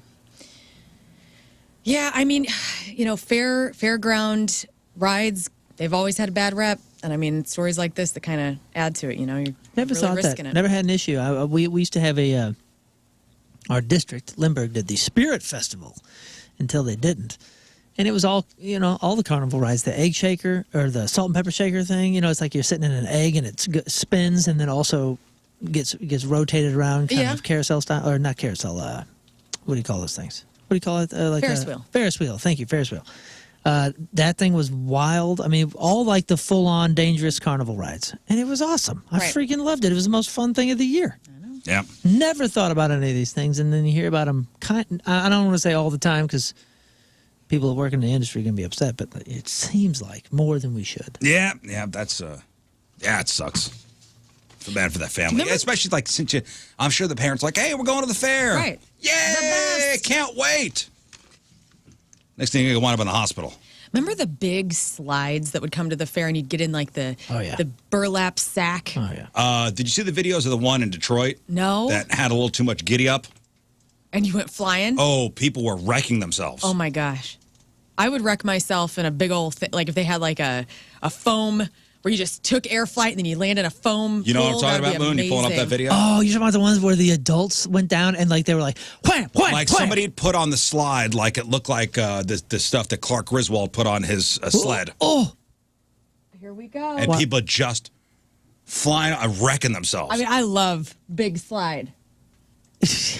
Yeah, the big slide with the waves and you get in the burlap sack and you cruise down those things.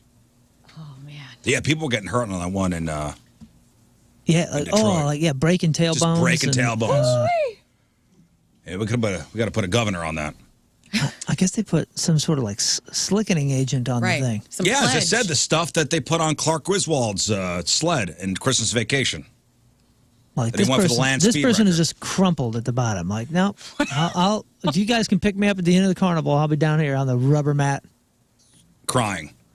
Hey, if you're looking for a good movie to watch, my son and I watched an excellent movie yesterday. Okay. Go on. The violence is kicked up to about an 11. All right. It is probably the most violent movie I've ever seen in my life. Wow, Dad of the Year. Thank you. What was it called? It's called Sisu. Sisu. And what does that mean? It's some Finnish, like from Finland. Is it a subtitled movie? No. It's about a guy from Finland who basically kills Nazis for an hour and a half. Damn. Excellent. A++++++. What has it got in the Rotten Tomatoes? Well, let's see. Rotten Tomatoes. Sisu. It has 94%. Jeez. That's wild. Yeah. It's brand new. From last year. 4.2 out of 5 on the old IMDb. I see 94% Rotten I Tomatoes. see it. That's wild, dude. So it Yeah. takes place during World War II? Takes place during World War II. It's a guy, the main character speaks 4 words the entire movie. Oh, my gosh. Are you serious? 4 words the entire movie. I just watched a guy. And kills. This guy just stabbed a Nazi straight through the head. That's the opening scene. Like that's the first kill. Is that he takes a giant like Rambo knife and puts it through somebody's head. One end and out the other. This is setting the tone for what this is, dude. Is it in English or Finnish? Or No, it's in English. okay. I mean, I guess It is. he only had a 4-word script, so the Nazi speak. This guy finds so many ways to kill people. He's underwater killing Nazis. Underwater killing people. So is it meant to be like a crazy realistic thing? It's based on like a historical. Right, but I'm saying what is the tone? Is it Tarantino-ish? Is it Dolph Lundgren-ish? I mean, am I watching Red Scorpion in World War II? Is that what I'm watching? Man, blowed up stuff. It's a tone that I've never seen. I'm down with these women with their weapons. Oh, the women. Are these Jewish women? Oh, the women. The women. Oh, you want to talk about woman empowering? Let's go. At the end. Jeez. They look fed up. They're fed up. They're fed up. And they got weapons. Oh, so this is about Simo, the sniper? The Finnish sniper? Guess so. That's what this is about? Oh, dude, I've listened to podcasts about this dude. It's loosely based on that. He's got a dog? Okay. Oh, yeah. A cute dog. Does the dog die? No. Okay, good. Where is this available? We watched it on some streaming service. Dude, highly recommend. Sisu. Okay. Sisu. But not for children. Well, I mean, I have a 14-year-old. Come on. Hey, man, it won a bunch of things at the film festival at Sitges. I think it may be... I don't know how to say that. It may have been in theaters briefly. But if you saw that movie, let me know what you think. It's a Finnish film. Awesome. Okay, we'll check it out. Sisu, streaming near you. All right, let's do Grab on Celebrities. And it's time to find out what? The description for the movie is glorious carnage. Yeah, because, it's a lot of carnage, but you don't feel bad. Like, there's no... Like, these are terrible people that die. Like, I'm imagining the bear juice scene in Inglourious Bastards, which just makes you feel so good when you watch it. Yeah. Yeah, if you want to see the good guys win. Yes. Holy smokes. You see the storm? Oh, never mind. Oh, they're washing our windows. I thought it was a storm. Just washing the windows. They're washing our windows outside. Like, all right, time to find out what's going on in the world of music and entertainment with your Crap on Celebrities. It's brought to you by Bright House Plumbing. Call the best, flush the rest, brighthouseco.com, 636-600-0188. Taylor Swift is back at the top of the Billboard 200 album charts yet again. She's broken a bunch of records getting there. Speak Now, Taylor's version has become the 12th chart topper for her career. She has now passed Barbara Streisand as the woman with the most #1 albums ever. She also ties with Drake for the third most #1s of any artist, just behind Jay-Z with 14 and the Beatles with 19. And it's been the biggest week for any album this year, 716,000 equivalent album units, of which just over 500,000 are in traditional album sales. So she's just killing it. She's boosting economies with her tour. Killing it. She's selling records. Her fans just rallying behind her to get the Taylor's version of all these re-releases, and it's pretty damn cool to see. I'm not sure how I feel. Why? The re-release thing. The using. I mean, she's such a giant brand. It's kind of gaining the system, isn't it? It's so gaming the system, and it's. Is it gaming or gaining? Is it gaming? Oh, I thought it was gaming. I don't know. I don't listen. I just like nobody's in the position. So few people are in the position to do that, and the rest of us have to sign record deals where we're only getting 8 points on a record or something like that. Sounds like somebody's jealous. Jealous. Yeah, we're talking about a shift in the industry, and the industry's already been shifted enough under my feet the last 20 I'm surprised years. you're saying that, Moon, because you're so about the artist having control that, like, this is her getting control of that music again. For her, but not for anybody else. This is the control of that music again. That means she made a great brand and living and money and all this kind of stuff on a deal that she did, and then this is to stab the people that like she did the deals with. You know what I'm saying? I'm not saying. I thought there was some controversy with the guy who bought it or had the publishing rights to the music. I think there was some controversy there, but I don't think that had anything to do with her. No, she signed a deal. I listened to the whole thing about this. She signed a deal. She didn't like it, and the guy who she signed the deal with wound up selling her catalog, which she had no control of, to somebody else. And she's like, I don't like this, and I'm gonna gaming the system. Gaming the system. I'm gonna game the system. I understand what you're saying, but yeah. So and the consumer doesn't realize that, and they get hyped up on the marketing of like, oh well, this is me taking control, and you're like, no, this is just you taking more money for the same product. But it's that now you don't have to partner excuse me, with. it's Taylor's version. It's Taylor's and- version. This guy, and I huh? get that. Different lyrics. I'm not saying anything bad. I'm saying I don't know how I feel about it. So before any Swifties come after me, I'm like, I'm all about it. I'm all about Instant Taylor's feedback. version. Listen, my family just spent tons of money at Arrowhead for all. I mean, my daughter's basically going to be wearing Taylor Swift merch for the next 2 years. What was that big record of hers? 1985? 1989. 1989? I can't wait for Taylor's version so I could listen to the same songs. Well, okay, so my friend who is also a hairstylist, she was doing my hair the other day, and I was like, because I'm not a Swiftie. I love it for everybody else, but I just have never bought into it at all. And I love it. I listen to it all the time. My daughter controls the radio when she's in the car, and it's all spectacularly done. I've never connected to it. I love it for everybody else, just not for me. But she was downloading to me all of the controversy with this and why it's so cool that she is doing Taylor's version and getting control of everything, and how she's adding even more meaning to things because of how she's grown. That's what she's saying. Oh my Yeah, God, they're all it in. is- It's all the same songs. It's the most brilliant marketing we've seen in the course music it is. industry in the last 40 and years. tweens are eating that up. They are. Yeah, it is Consuming it. It is truly the greatest marketing of the last Of course, 40 it's years. all. Listen, She's killing it. It's a gimmick. She's killing it. She's dominating. Good for her. I got some Irma audio. Katz. I got some audio in the folder for this. Gene Simmons isn't worried about AI. He's worried about the lack of legislation surrounding it. He was on Piers Morgan over the last couple days, and here is Gene Simmons talking about what he thinks about AI with artists. The problem with AI is not, AI is here whether you like it or not. So let's look at it smartly and let's pass legislation. AI creates a song using my voice or what sounds like my voice with a new song, and it sounds just like me, and it definitely sounds like that kind of a thing. So when you're buying it, who owns the copyright and the publishing if AI did that? So is it me because it sounds like me? You could swear it was me. So these are uncharted. Well, yes, this is such new technology that eventually we'll get around to legislating it. Well, and that's why the strike is happening. Artists are trying to get in front of this so they can maintain control over what And this is what always create. happens with new technology. Sure. We'll figure it out. In contrast to Gene, though, Joe Walsh from the Eagle says, it's computers. It has nothing to do with music. AI can't destroy a hotel room. It can't throw a TV off a fifth floor into a pool. When AI knows how to destroy a hotel, then I'll pay attention to it. That's what Joe Walsh is saying. Okay. Tom Cruise continues to be box office gold. His 7th Mission Impossible movie was the top film at the box office over the weekend. Am I Dead Reckoning Part 1 pulled in $56.2 million from Friday to Sunday and $80 million total since opening last Wednesday. Other movies finishing out the top 5, Sound of Freedom, Insidious, The Red Door, Indiana Jones and the Dial of Destiny, and Elemental. Well, then Indiana Jones kind of went away quick.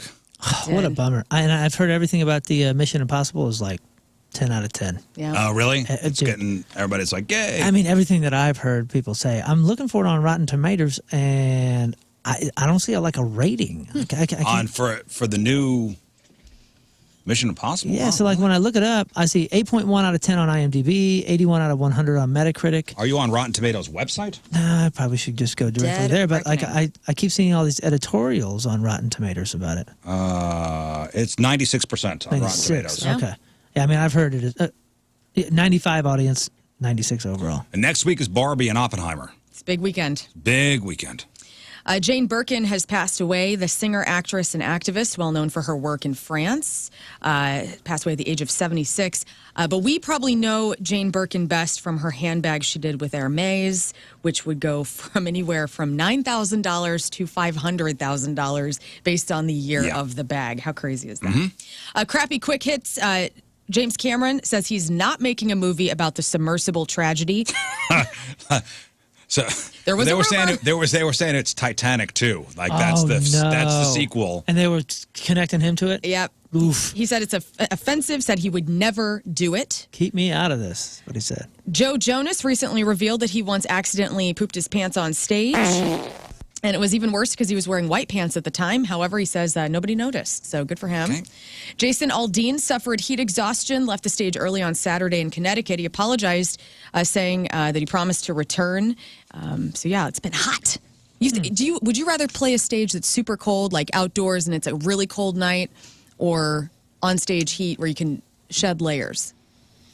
Oh, Heat, dude. The one of the most difficult shows I ever played was a Point Fest, or not Point Fest. It was a Point Mardi Gras where we played outside, and it was like 0 degrees or something. Freezing. And dude, you can't play guitar, you can't even hold a mic, and it just makes everything harder. I bet. And Heat, I mean, like just throw some water on yourself. fan up You there. can always strip down. Yeah, throw some water on. Take off your shirt. No sleeves. You could rock that.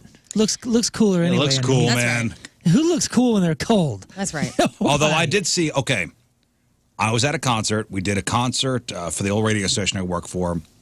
It was at a ski resort, and it was snowing hard, and Cypress Hill played outside. And they were in like parkas. Yeah. It was awesome. Yeah, but they're not playing guitars.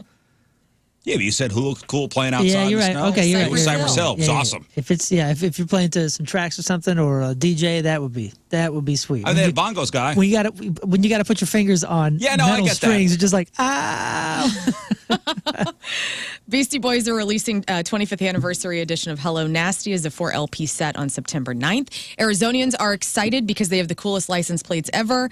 There's an Alice Cooper license plate that they just debuted in Arizona, which I'm totally down with. I wish we could have, like, if we did that here in St. Louis, like a Chuck Berry plate. Nah, No? we're good. I'm good with not that. for You him. don't want that? Not I would for him. I would for other people. I would but for not other What? people. Like the Urge? Who would you want on a St. Louis or a Missouri plate? Sure, I'd do the Urge. I do the Urge way sooner than I would do Chuck Berry. Agreed. Okay.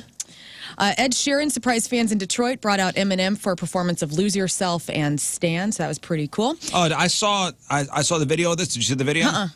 So Ed Sheeran playing in Detroit starts playing Lose Yourself, just like, I'm Ed Sheeran. Sweet.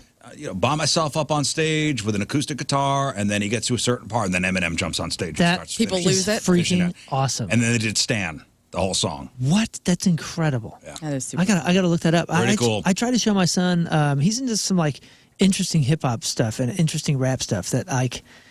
It's hard for me to gauge like what he's getting out of it because it's just so not my tone. And I was like, hey man, have you ever heard this? And I showed him like B.I.G. I showed him some Tupac stuff. I showed him some Eminem, and I realized how different that stuff was than what he's listening to. Because I thought it had like some more parallels. It doesn't. No? It really doesn't. Because our stuff was so much slower. It was so much like real hip hop. You know what I mean? It was slow. It was all about the tone and the vibe and the instrumentation and how the rap mixed to it. Oh God, it was Even so the lyrics good. were storytelling. Like there were a lot of storytelling. Yeah, and that was when we were coming up. that was the other thing that we both noticed too. And he's like, "Yeah, this isn't my style." And I was like, "What a shame," because it's so good. Now they're just mumbling. And more sampling, I feel like, came out of like the 90s. Yeah, it was like really.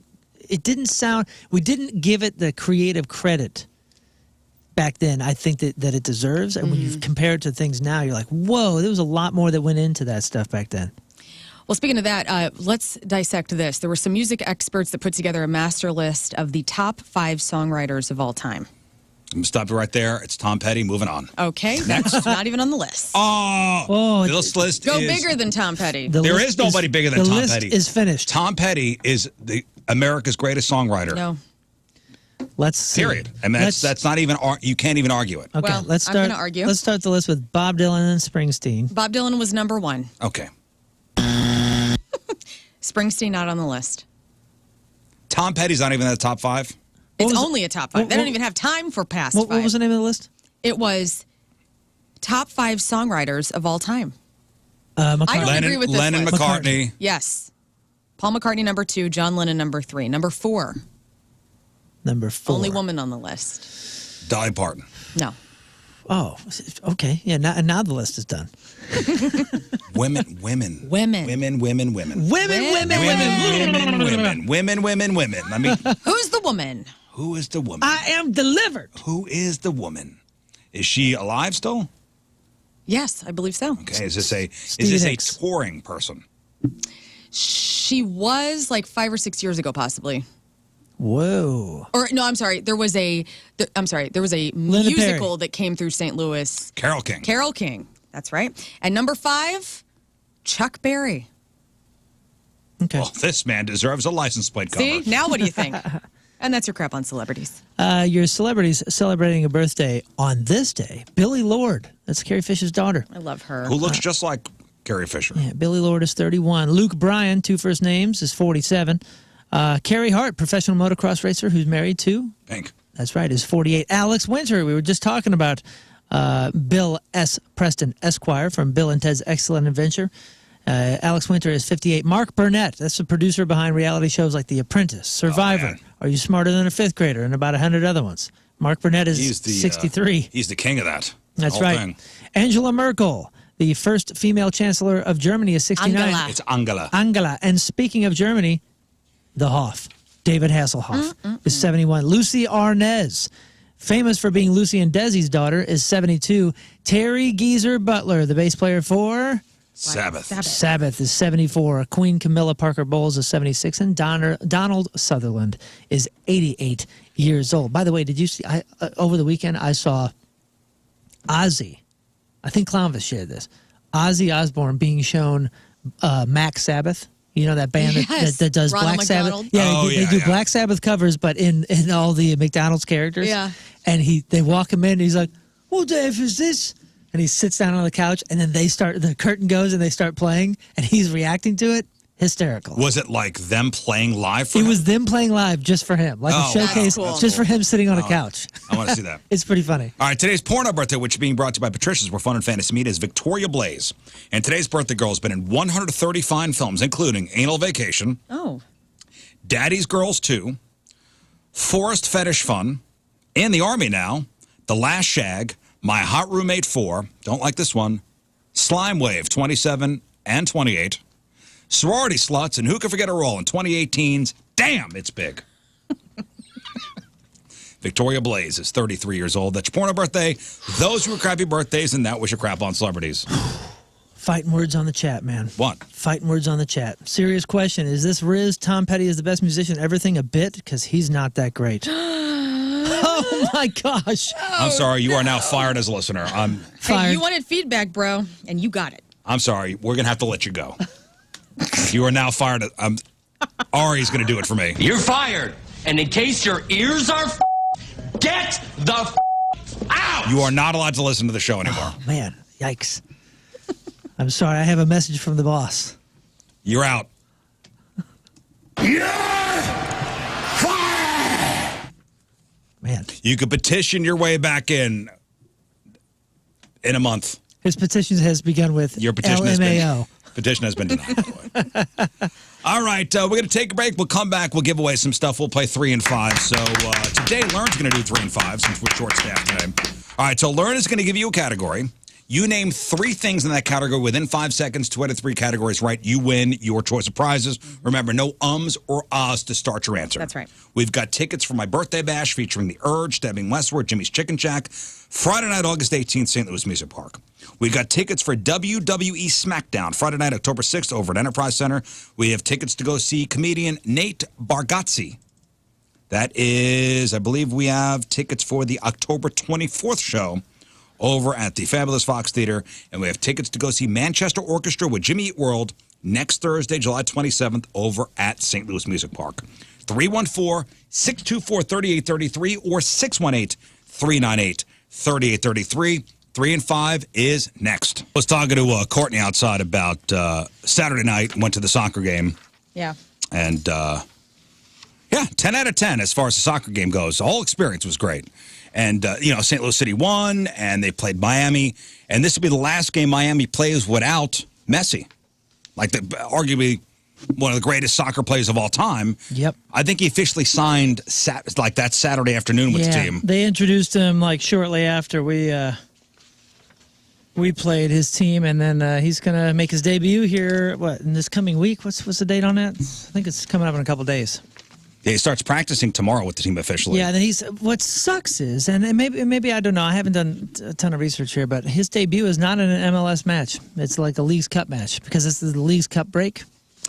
Yeah, but I thought it was cool watching those players playing for Miami. Like, oh my God, one of the greatest soccer players ever is going to be on their team. Yeah. He's watching us. On Tuesday. Yeah. And there was talk like, oh my God, maybe he's in the building. Is he actually here? Nah, he was. Yeah. He wasn't in St. Louis. But what's the figures on that? He signed a 2.5-year deal. The figures are, what's the biggest number you can think of right now? Well, listen, the man turned down $1 billion. He's going to make $1 billion, though.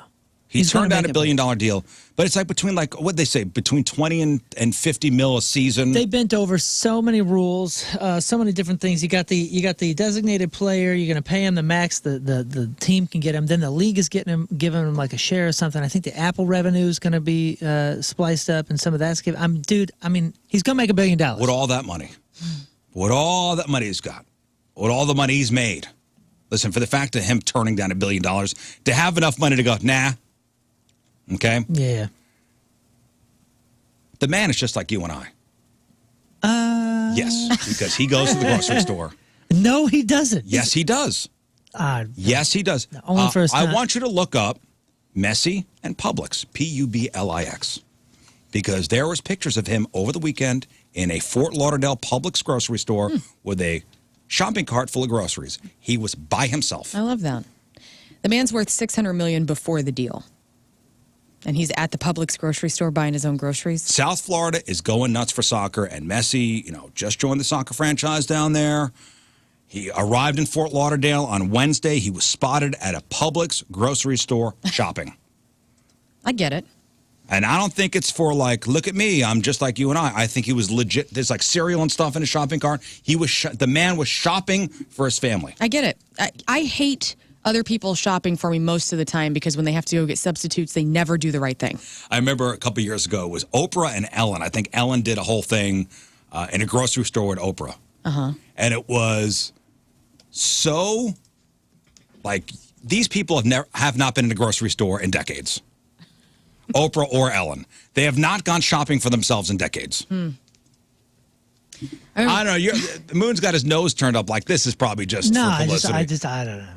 Look, he looks like a normal He looks like a normal dude shopping in the grocery store. This is the Us Weekly page. They're just like us. Oh, okay, he's not dressed up here's to be Lady photographed. Gaga walking a dog. I wouldn't know who that is. If he were walking around Schnucks. I wouldn't know either. Nah. I'd go, who's that? Okay, he's kind of cute. This is for Us Weekly. Get up. What's he got in his They're cart just is the like real us. question. What's he got? He's got some cereal. I see Cheerios. I think those are Reese's Peanut Butter Puffs. I see some Ritz crackers. That's the I best. think he's legit shopping. Well, listen, it just brings up a point because there were people go, oh my God, Messi, and they took a picture with him in the grocery store. Sure. Did you ever run into a celebrity in a totally random place? Yes. Yes. At Whole Foods. Who? Dave Mason, legendary musician that played with Jimi Hendrix. He was in town. He was shopping. I saw his tour bus parked outside. I go, oh my God, who's in town? He was playing River City Casino that night. Dave Mason, the legend, in his sweatsuit, walking around with his tour entourage. The dude had clam chowder in a can in the cart. I had to look in the cart. Incredible. Did you ever run into a random celebrity? Oh, I've had a lot of those experiences. Speaking of sweatsuits, I've told this story before. We were at a Subway in somewhere in Los Angeles. This is in Sherman Oaks. Not Los Angeles. It wasn't Los Angeles. It was in Sherman Oaks. Doesn't Not matter. Los Angeles. Just wait, Jason. Wait. We were waiting. Do you don't remember the story? We were waiting in line to get our sandwich, and I get tapped on the shoulder. He goes, "Excuse me, brother. Can I just cut you and get a cookie?" And it was Mr. T. Oh, that's Mr. cool. T That's cool. asked us to cut the line so he could get a cookie. Not Los Angeles. You want a cookie? I've had 1,000 celebrity sightings in New York. Okay, not Los Angeles. Salt Lake City. I want St. Louis. St. Louis. There's no difference between this and Salt Lake City. It's just they got cooler weather. I'm telling you, I'm only St. Louis. Only St. Louis Okay, sightings. so in St. Louis, at the GNC that looked just like the one in Salt Lake City. Get up. Stop it. Stop it. I was in line, and this guy in front of me pulls out his wallet and kind of puts his card down, kind of in front of me like this, and it said Tim McGraw. And I look up, and holy crap, that's Tim McGraw. Gorgeous. I would figure if somebody pulls out a Tim McGraw license. Buying supplements. Well, I'm just saying the Tim McGraw, the one that you think I'm talking about. It was him. And we walked outside, and there was a car waiting there with the window down, and Faith Hill was just looking out, waiting for Tim to come out. And that was like, wow, that was weird. That was, I was getting vitamins or something for the road. And then we walk down to Starbucks, and I get my Starbucks, and they got this weird shape. It's like this outdoor mall. Weird shape where there's one chair in the corner. So I go back, and I sit in the chair in the corner. It's facing the table, and I sit down, and who there is? David Crosby. No. David Crosby just sitting there kind of slumped in his chair like this. Are you sure it wasn't a walrus escaped from No, the He zoo? does look like a walrus. He was looking at me, R.I.P. holding his R.I.P. coffee. I was looking at him holding my coffee, and we just kind of made this awkward eye contact. I was like, what the hell is happening? That is awesome. No, I want to give me a St. Louis one. Tim McGraw, Faith Hill, right down the street, and Ozzie this guy's Smith in Starbucks. walking out. I was walking out of the Galleria. Ozzy was walking into the Galleria. You know, I'm not like a big sports fanatic or anything, but I loved Ozzy Smith whenever I was a kid.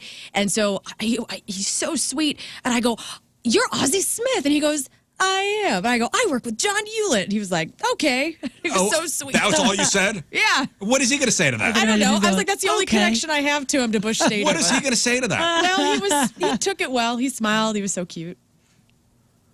This is my experience. I'm just saying, like, what is the answer? I work with John Hewlett. Yeah. Ah, cool. Oh, what am I going to say? I loved you in 85. I have nothing to say like about I would say do a backflip. Yeah. We we were in a steakhouse in Colorado, and John Elway was next to us. Doesn't count. I want only St. Louis. That was in St. Louis, bro. too. It was just St. Louis, Colorado. I saw Whitey Herzog at a Schnucks once. Look at you. Oh, nice. What'd you say to him? Nothing. What you getting there? Hey. That is all. You do not talk to celebrities. No, I don't. I also was at Lambert. Oh, my gosh. What is the woman's name? She was like legendary. Somebody who really highlighted Margot Robbie. Dude, I would be uncontrollable if Margot Robbie was around. No, this was a woman who, when people were learning about autism, she was one of the people. She had connections to animals, and that was the only way that she really spoke, is like because of her animal therapy. Gosh dang it, what is this woman's name? Anyway, she was walking in the airport. I didn't say hi to her. Great story. Thank you. What the hell is her name? Did you tell her you work with John Hewlett? Yes, I work with John Hewlett. Hey, animal lady. John Hewlett.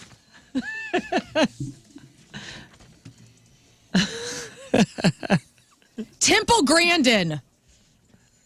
What? Who? Huh?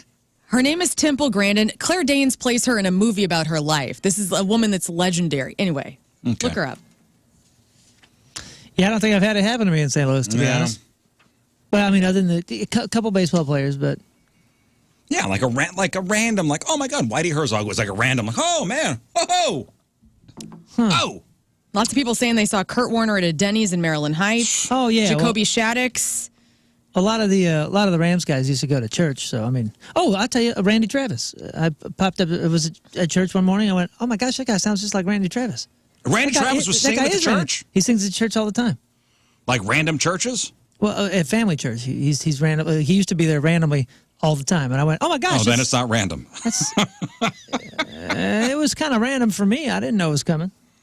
Unannounced. Unannounced. Chino Marino at a TGI Fridays. Mickey says she used to be a hostess, and Chino and his family came in. That's random. That's awesome. Yeah. All right, Sex Time Fun Fact sponsored by Patricia's, where fun and fantasy meet. You know all these modern dating terms. You know, I'm thinking we need a refresh, like a refresher on what some of these things mean. You know, all right. And I'm not talking about like ghosting. We know what ghosting is, right? But do we know what zombieing is? These are modern dating terms, 2023. Do we know what zombieing is? Yes, I think you're right. We talked about it not so long ago. You suddenly coming back to it's as if you ghosted someone, and then all of a sudden they pop back up, and you can say the last text that they sent was March of last year. Right. It's a zombie. They're alive again. So it says, we're all familiar with ghosting as a concept, but what about when these suitors try to rear their ugly heads again? Yes, you're right. In this case, you have a zombie on your hands, and just like the kind in horror films, you should stay far away. All right, what about benching? Benching. Oh, yes. Mm-hmm. This is where you have somebody in mind that maybe you're in a relationship now, but then you have somebody in mind that you'd like to get with. So once that relationship's over, you started up with that person on the bench. Okay, so this has become, and yes, you're right, this has become an umbrella term for when somebody doesn't want to commit to dating somebody, but may enjoy having somebody on the hook to have fun with from time to time. While this could be unintentional or even consensual, getting benched against your wishes is never a fun feeling, especially when you're being breadcrumbed, which we'll talk about that later. Oh, my. Man, you're being breadcrumbed into sticking around. So what is breadcrumbing? Breadcrumbing has to be like somebody just sprinkling enough to kind of follow you along so they can have you on a leash a little bit. It's when somebody gives you very little, but just enough to keep your interest and hopes up. Okay. You know, what does that look like? Think of somebody dropping a simple, hey, every couple months, or I saw blank and it reminded me of you, just to land themselves back on your radar. That's breadcrumbing. Jim Edmonds at Six Flags. Okay. What's cookie jarring? Whoa. Keeping it fresh. Cookie jarring. Keeping it fresh. Let's see. You're putting the person you really like in a jar, and you're kind of nope. keeping it. Putting the lid on it. No. Think of this as benching in reverse. Oh. Wait. So if you've been seeing somebody only to find out that they've been seeing others behind your back, you are the one getting cookie jarred. Oh. What? So if you've been seeing somebody only to find out that they've been seeing others behind your back, you may well be getting cookie jarred. You're still, I'm still disconnected here. What are you saying? You're being what cheated are on. you saying? You're being cheated on. Yeah, you're being cheated on. So Right, these so, are new. so cheated on, cookie jar. Explain.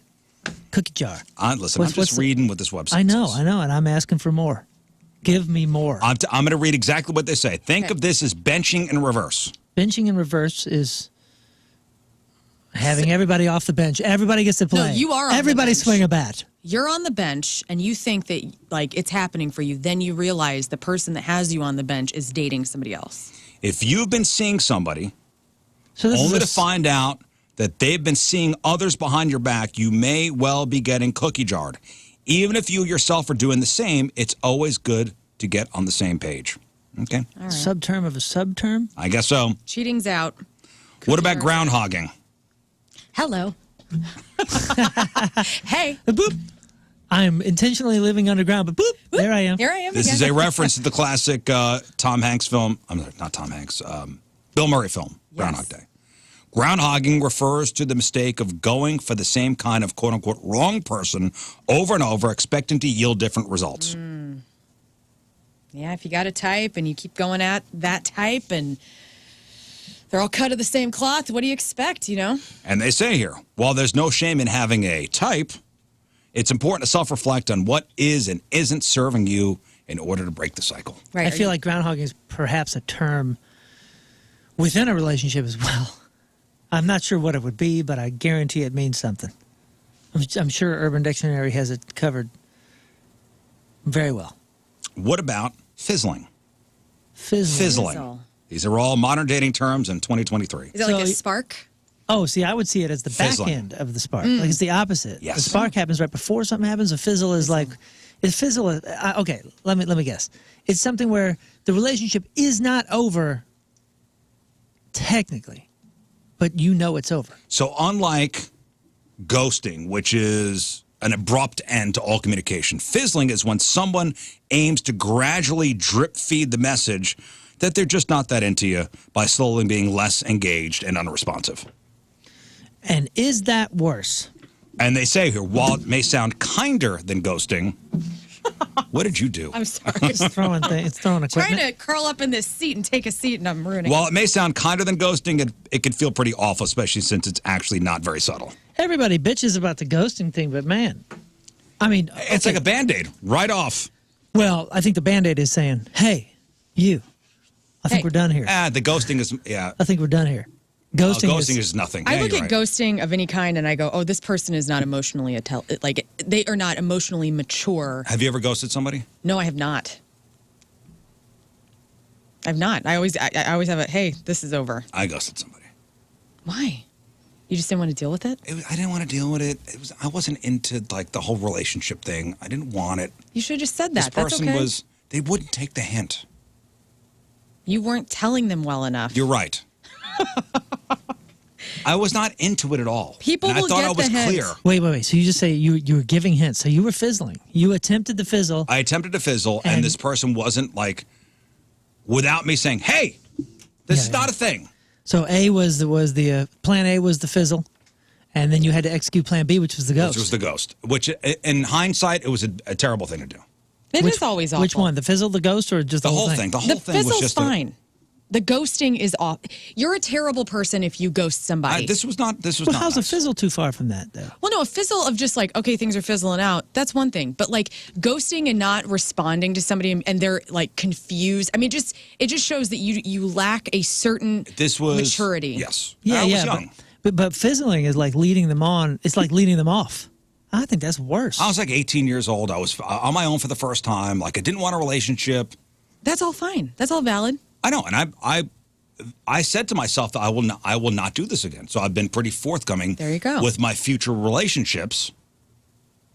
But the fizzle thing is, it's over, and you want to like have them figure it out on their own. That sucks. That sucks. That's like a weird passive aggressive thing to do. I'm not saying it's like chicken poo, but at least you're still participating in a way where hopefully somebody can figure that out. Like if they're smart enough or emotionally intelligent enough to go like, oh, this actually doesn't feel right. Like ghosting somebody and not responding to them and making them figure it out on their own. It was awful, and I was too much of a puss to be like, hey, we're done. Yeah, It's okay to tell somebody, hey, I'm just not into you. That's all right. This was 100%. My fault.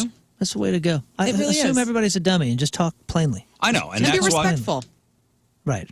And that's why I'm a no games person. Right. Like, hey, let's not play any games here. Shoot me real. You know what I'm saying? I'm going to shoot you real. I'm not proud of it. And everybody goes to, I feel like, especially like my sister, I live vicariously through her dating life because she's going to be 25 and it's a nightmare. And she's ghosted people. She's had people ghost her. And I'm constantly like, you have to just be communicative, have respect for the other person and be communicative. And I swear to God, everything will work out. No, Lern, you have to have respect for yourself first. Me? No, me. Oh, and you didn't, you're saying. I didn't. I was, young. That's okay. But think of the other person, though. I am. And I regret it. And it was enough where, like, this woman, this is before cell phones. Mm-hmm. This was, like, she would show up at my apartment.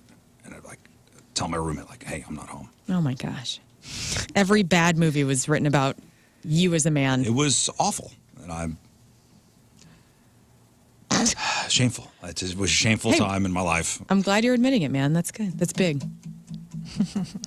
Yeah. What's woke fishing? Oh. Woke fishing. Saying things that seem extremely woke so you can attract a certain type of folk. Yes. It's a play on the term catfishing, but it describes the act of portraying your political beliefs to be more progressive than they actually are in hopes of reeling somebody in. Wow. Woke bait, huh? Yeah, like, I'm into saving seals. Let's go out. And then I get to your house and it's seal heads on the walls. Damn it! Damn you! Like, baby seals? I'm all about saving I'd seals. be so mad. You've heard great things about seal lovers. Let me try one of them. Yeah. Does anybody like actively go out and try to date the opposite political views anymore? I feel like that is such a thing. Like in the dating profiles, you even put like, liberal as F or conservative as F. Like nobody, and then obviously whoever is opposite of that doesn't necessarily, want to get involved with that because you're not going to have too many things in common. That is how much politics have. Oh yeah, seeped they've infiltrated into the dating world. Oh yeah. Oh yeah. Or is there like a kink out there? You know what I'm saying? Like, could be. Is there some hang woke each other liberal up? girl that's like, I just want to have like a one night stand with some Trump supporting, like, nuge. With some Trump supporting Is there dude. some sort of political kink that people aren't talking about? I just want to know. Listen. Hey. With Craigslist Freak of the Week, there's all sorts of fetishes out there. We know this. I've not seen this though. When we scour the web. You haven't looked hard enough. I'm sure it's there. But woke fishing, that's pretty that's pretty funny actually to me. That's pretty funny. Just pick a weird wow. Like a weird social cause. Dude, here's an article that would honestly kind of maybe shed some light on your question. There can be these types of kinks, but according to the largest and most comprehensive survey of sexual fantasies ever conducted in the United States, it appears that there are obvious political differences in private sexual fantasies. So therein lies, like they're saying, like everybody with these kind of kinks all kind of vote this way, and everybody with these kind of kinks all kind of vote this way. So it almost seems like they would be at odds, and probably that's a pretty good topic. I'm gonna do a deep dive into that. Not a cross kink. Okay, let me send you this article. Then. Yeah, send that to me. Okay. Cross Like kink. what are liberals into and what are conservatives into as far as kinks go. Right. Let's do a deep dive into that later. Here's the article right here. I'll All right, what is orbiting? Oh, is that whenever you like somebody and you kind of put yourself in their solar system, like their orbit? Identified by the New York Times, this confusing phenomenon of the digital age involves a person following you, reacting to your stories, maybe even hitting you up on the DMs with inconsequential banter, but never actually proposing any interaction outside of social media. This is our audience. Orbiting. What about eclipsing? This is when you do orbiting, but then you go for somebody else's profile. Eclipsing is when a person overhauls their own interests and personality to align better with those of their romantic interest. Interesting. So you're faking it. While taking on new challenges, meeting new people, and generally getting out of your comfort zone is great, it's important to keep some perspective on who you're doing it all for. Okay. Man. Cuffing, I think we all know what cuffing is. That's getting into a relationship during the holidays. Yeah. Because Cuffing. You don't like to be alone. Cuffing refers to the fevered act of trying to lock down a romantic partner or the winter, a time when staying in and cuddling up on the couch takes precedence over going out and dating. I was going to say, is it more about the weather rather than the holidays? Because to me, I think being alone, I mean, this is probably not the mainstream, but you're doing family I should have stuff. said over the winter. You know, you got Friendsmas. You're doing a lot. Like, I did not want to have a boyfriend around the holidays. I just wanted to get through the family stuff. Save the money, man. Right. Pocketing. Oh, by the way, cuffing, usually when you're cuffing with somebody, you're done by the spring. Like, they'll get rid of you. Yeah. Summertime, man. Pocketing. Have a cool summer. See you next year. Bye. Pocketing. Pocketing, oh, man, I don't remember this, but is this when you're, like, keeping somebody close so nobody else can have them? No. Okay. No, I'm not going to give you that one. All right. Pocketing is when you're reluctant to introduce your partner to your friends and family. Yeah. Oh, okay, yeah, good term. That's always interesting because then you see them out and you're like, wait a minute, you're dating this person? You didn't tell us you were dating somebody. So while people can have their reasons for keeping their partner separated from the rest of their lives, it doesn't set for the healthiest. Like, doesn't set the healthiest tone for a relationship. Right. Like, why are you not introducing me to your friends? Yeah. Sometimes that's because they're seeing if the relationship works out. You know what I'm saying? Like, before you, because I have friends that, like, they dated somebody, they broke up, and they started dating again, and we were all kind of rolling our eyes. So they waited to tell us that they were back together with that person, and they were pocketing them until it was, like, legit again. You know? Yeah. Because they think everybody cares so much. Final one is love bombing. What is love bombing? Love bombing is something I have seen a lot, and that is when somebody is just like over just loves you. I mean, sweeps you off your feet, and it's a manipulation tactic. It is a manipulation tactic. If you feel like you're getting love bombed, look out, man. There are That's invisible exactly handcuffs. what they're saying here. Tim Crush Tuesday's nothing but a big old love bomb. I'm manipulating my husband every Tuesday on Instagram. That's not. I'm talking about in the beginning of a relationship when it's like just over the line of what you would expect something within a normal range of affection to be, and it's just continual. Maybe it's money, maybe it's love, maybe it's sex, maybe it's this, maybe it's that. Whatever the manipulative tool that is easily kind of used on you, it will be found by these professional. And they say this is usually mistaken for the honeymoon period. Yeah, dude. Nope. Where one might find themselves showered with affection. It's a real thing. Grand gestures, even grander gifts. It's a real thing. Hard to see when you're younger too, because you think like, well, what the hell do I know what's normal? This is love. They say love bombing is a tactic often employed by emotionally abusive people to lure in their partners. Love bombing is based on romantic ideation, and those big feelings in the beginning are founded on not much, and they tend to dissipate as quickly as it forms. Yeah, so it's sociopathic. Things go downhill. Sociopathic behavior. They'll learn all sorts of things by saying like, "Oh, this is my deepest, darkest secret," and they'll say things so then you reveal certain things. Like, dude, I read this whole article on it. And it was like, holy smokes! I know half a dozen people. All I'm saying that do this to people. I do Tim Crush Tuesday on Tuesday. Tim makes dinner on Wednesday. So sometimes it can. Yeah. Sometimes it can work for you. It is total wife manipulation. All right, one more thing before we move on to the sex toy of the week. If you're hoping to find your soulmate on Tinder, have you ever used Tinder? No. No. I mean, you've been with Tim for a long time. You've never been on Tinder? Fascinated by it, though. Me too. Like, don't you wish, like, not wish, but like, don't you, you're just, let me just see what this is like. Have you ever screwed around on it? Like on my friends? Like, on your friends? Yeah, like, please let me swipe for you, you know? So my buddy Ben was in town, and he's on Tinder. He basically goes from city to city, pillaging and plundering. Was in sales. And he's like, dude, let's see who's around here. I'm like, let's see. Let's go. And, have you ever played around with it? No, I don't think so. Not really. Fascinating. It is fascinating. I'm like, yep. Nope. Ethnography at its best. So if you're hoping to find your soulmate on Tinder, your odds might be a little worse than you thought. So a new poll found only a third of Tinder users are single. That's crazy. Only a third of Tinder users are single. 65% said they're in a relationship or married. Wow. Dang. Yep. Have you ever, well, I guess not because you've only hung out with Ben's Tinder, but scrolling until you see somebody you recognize? I was waiting. Never did? No. I've only done it once. Oh. I've only done it once. How can you be on Tinder and be married and not have somebody recognize you and be like, wait a minute, what?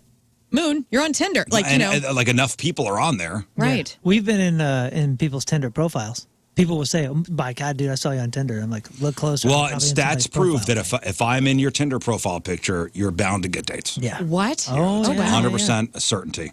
Yeah, a survey was put out by the United States Tinder Association long ago. It said if you have a Rizz Show member in your profile. So not all those people are in a happy relationship. 50% of users overall said they're looking for love. So some of those people might be looking to upgrade or maybe just cheat on. Isn't there a website or a app for people who are married but want to screw around, like the Ashley Madison site? I mean, do they have to go to Tinder and block up all the people that are wanting love and single people? Well, maybe a lot of single people on there want people that are involved. Isn't there a site for that? I feel like there's all these little subsidiary sites for whatever your direction is. I thought there was like an app. According to the poll, a few reasons why people who are in relationships go on Tinder. Because they're bored, they want a distraction, because they want to feel socially connected, and because just judging people's looks can be a form of entertainment for them. I went out to brunch with a friend yesterday, and they were downloading all their information to me about being a sugar daddy and sugar baby. And because I have so many questions. And this person is making money. They are being taken on vacation. I mean, it is fascinating to me. Hey, if it's a mutual thing, like, you're using me for this, I'm using you for that. Yes. I don't have a problem with that. Consensual, whatever. Yeah, if it's consensual, you're not leading anybody along. You want to go over this information that we found and the difference between the two? No, we'll do it next week. Okay, it's pretty interesting. I want to do a deep dive. I would love to put out the tendencies and have Lern, Rafe, and Scott guess on who does what tendency. Yeah, I want to look more. I want to get a little more detailed into it. Okay, yeah. This is because it's fascinating. Incredibly deep dive report here. I'm going to flag this and save for later. Okay, yes. And by the way, one more thing about why married or people that are not single are on Tinder. It's an ego boost. Yeah. Even if you're not looking to date or even go with somebody, it might feel good to match with somebody and know they've swiped on you. Mm-hmm. You're loading the bench up. You're not even benching them. You just want it. It's like, oh, cool. I'm still, even if I wanted to be out there, still got it. Hotornot.com. Wish it still existed. They don't still have that, do they? That was the best in the 90s. That was the best. I would be lying if I said I did not upload my photo to hotornot.com whenever I was probably 20 years old. And it would score you. It's random strangers. It was national. So like if you loaded it, I mean, people in Alabama were rating you, you know? And so you could see what the majority, your score was. Oh, people, you're 57% hot. Was it out of, did you get a score out of 10? Yeah. But then you could rate somebody, go like, 1 through 10. Oh, they're an 8. And then it'd go into the sum of their average. So me and my buddy Steve Covino did it at the same time. Like, I bet you I'll beat you. He's cute. And he beat me by a lot. Steve Covino's a babe. That's how it worked, huh? Mm-hmm. I don't think I've ever been. I think I got like an 8.5, which was good. And that he got like a 9.5. I was young and handsome. What was the year for that? It was like 2003 or something? Yeah, it was 2000s. It was like early 2000s, like way early 2000s. Yeah. All right. Let's do this.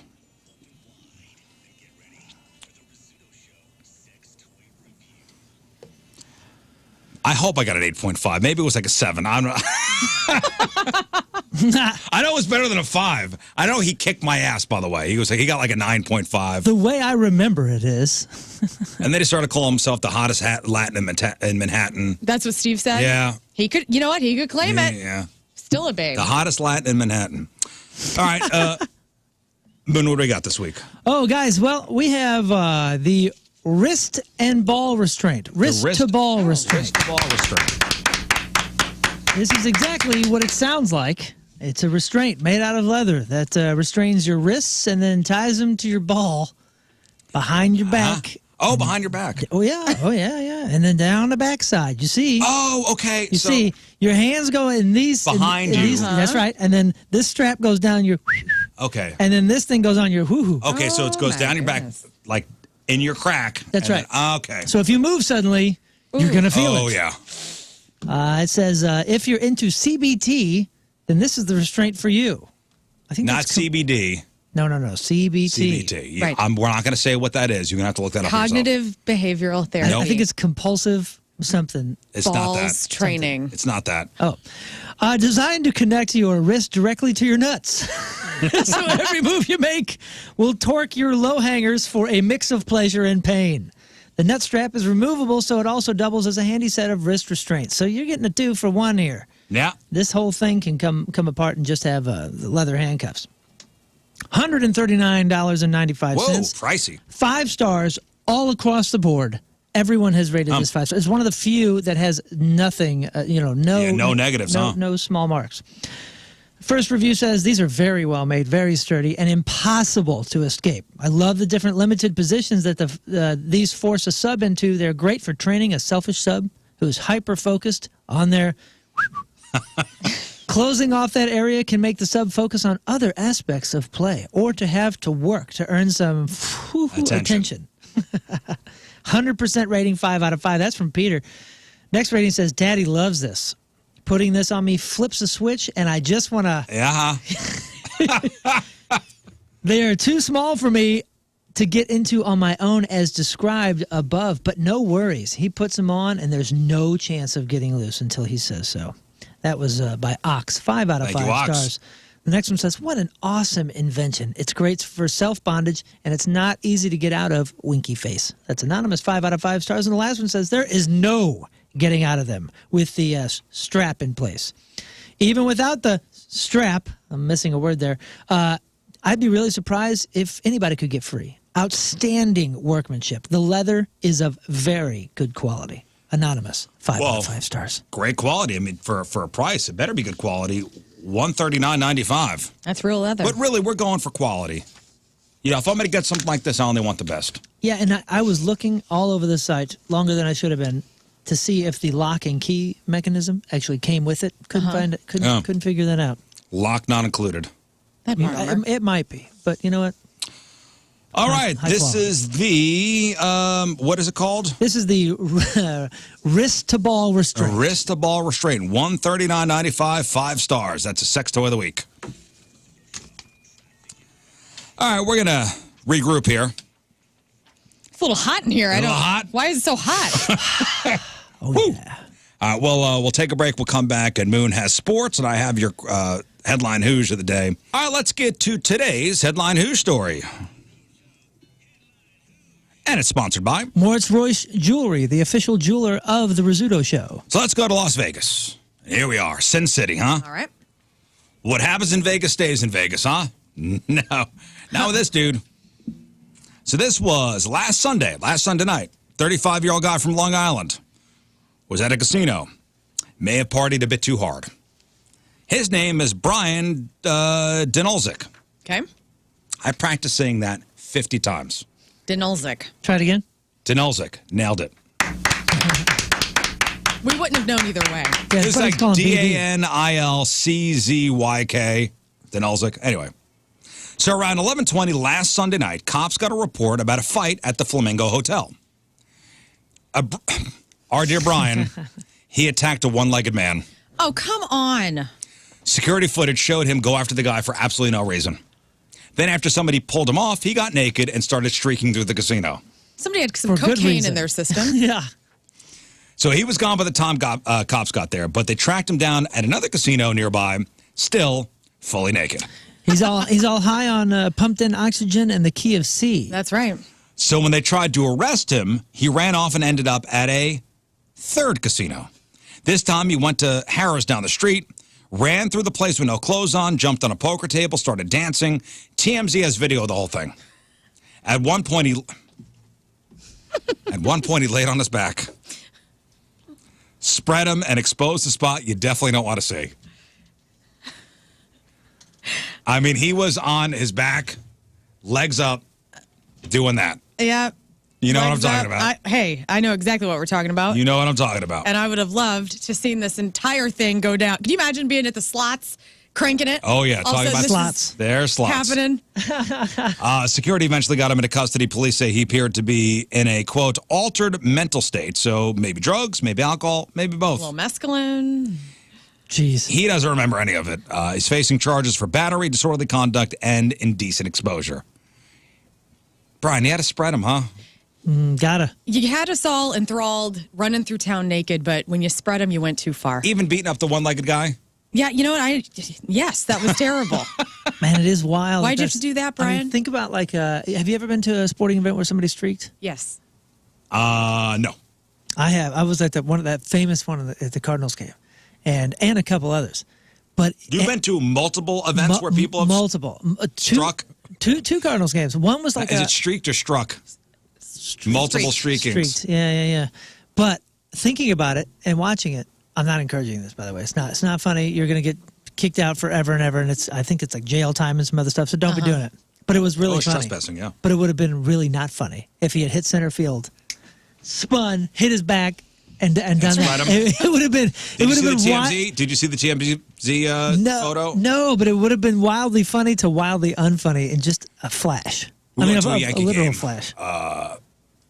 Years and years ago, and we had a buddy who ran onto the field. Yes. Imagine going home, a man down.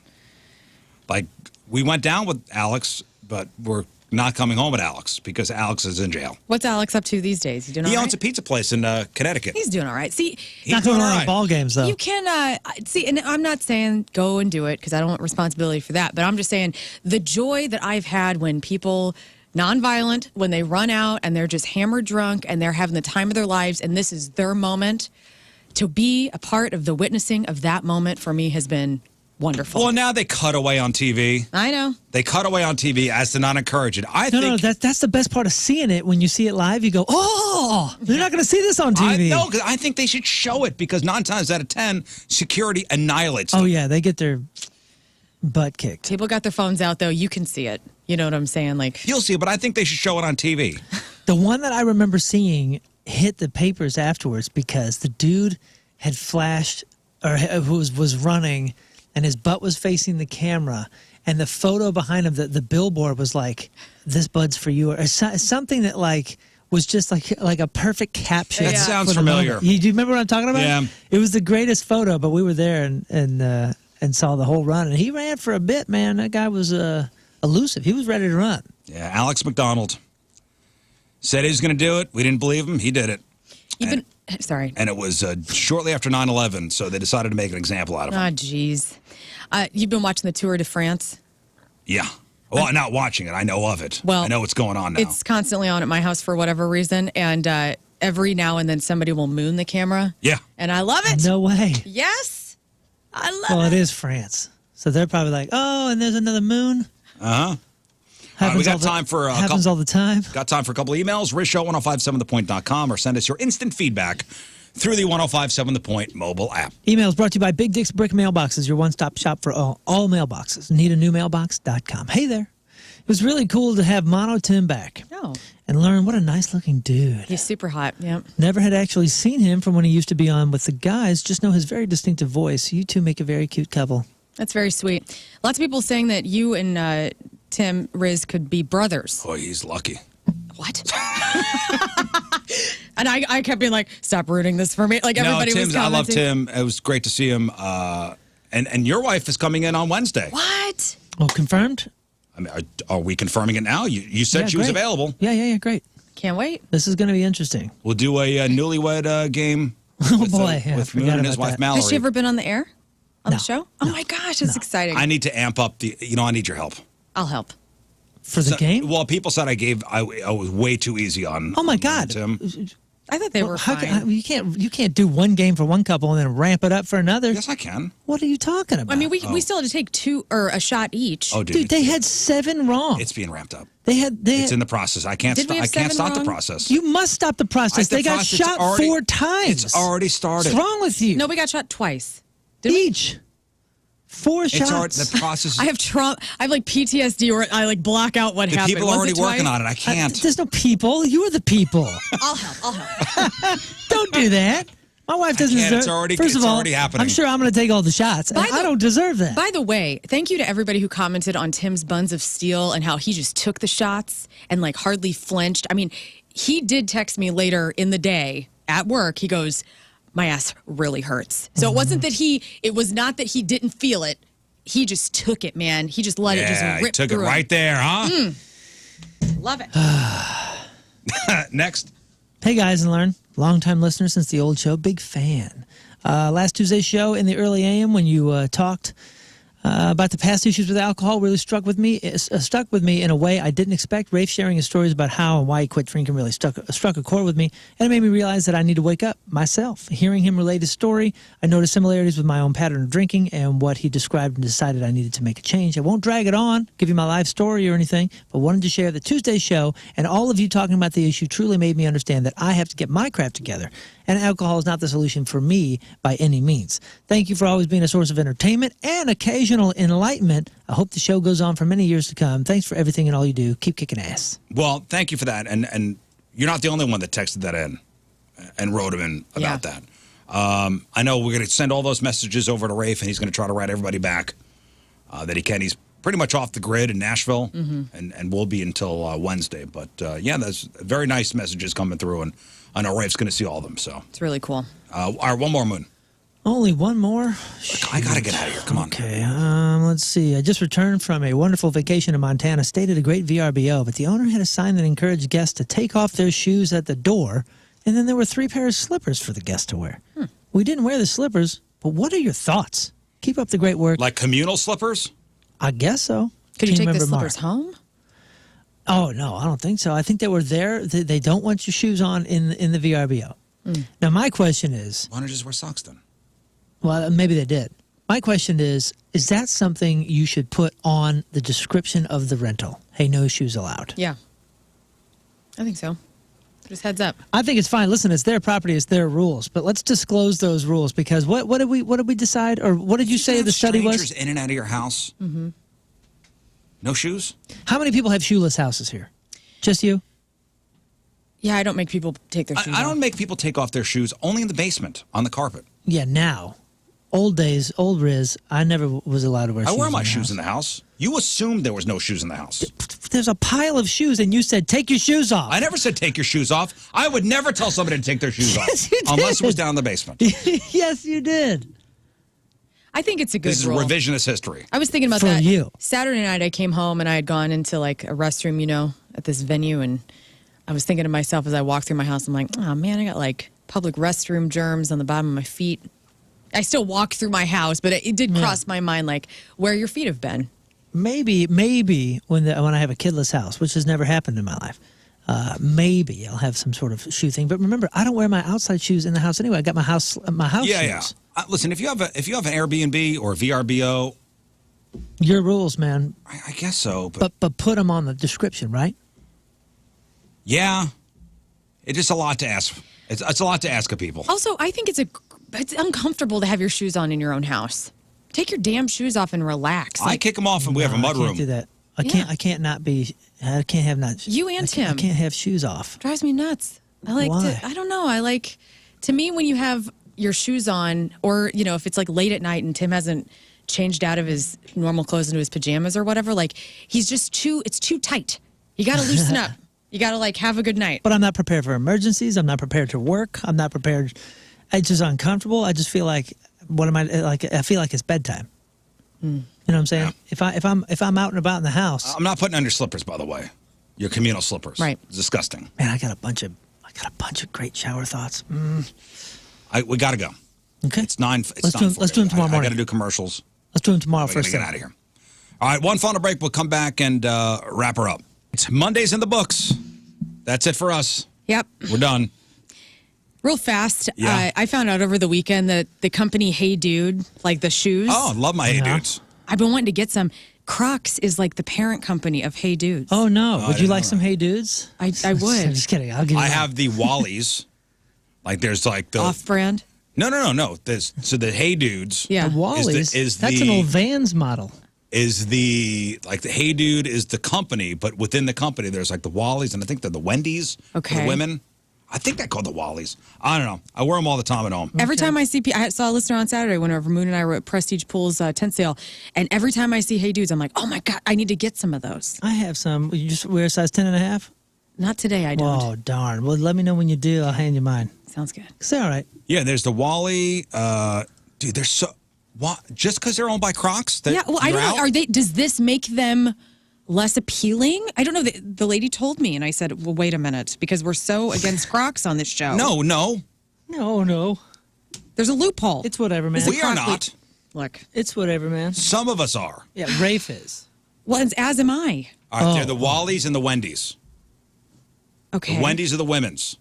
Fine. Get a pair. If you don't like them, I will. Find somebody with a size 7. I will find somebody with a size 7. Size 7. 7 in women's? Yes. Oh, I'm a itty bitty little Those thing. are You're gonna so love small. them. You're gonna love them. All right. Today's Pappy's Recappy. Oh, yes. Brought to you by Pappy Smokehouse. St. Peter's is your summer barbecue headquarters. Highway 70 and Mid-Rivers Mall Drive. And we packed a lot into the shows today. Emails, crap on celebrities, sports, your porno birthday, sex toy review, sexy time fun facts, Rizz news, everything we covered. It's up on the blog. There's a new excuse for always being late. We talked about Rizz's favorite trend that he's going to be using all the time. It's called time blindness. We'll put the whole article up on the blog so you can read all about that. And we learned that 2/3 of people on Twitter, not Twitter, Tinder, are already in relationships. Yeah, married or not single. Not single. Check out the blog. Check out the podcast, 1057thepoint.com/Rizz. The podcast is available wherever you can get podcasts. And today's title is Bodies Buried in Ballwin. Yep.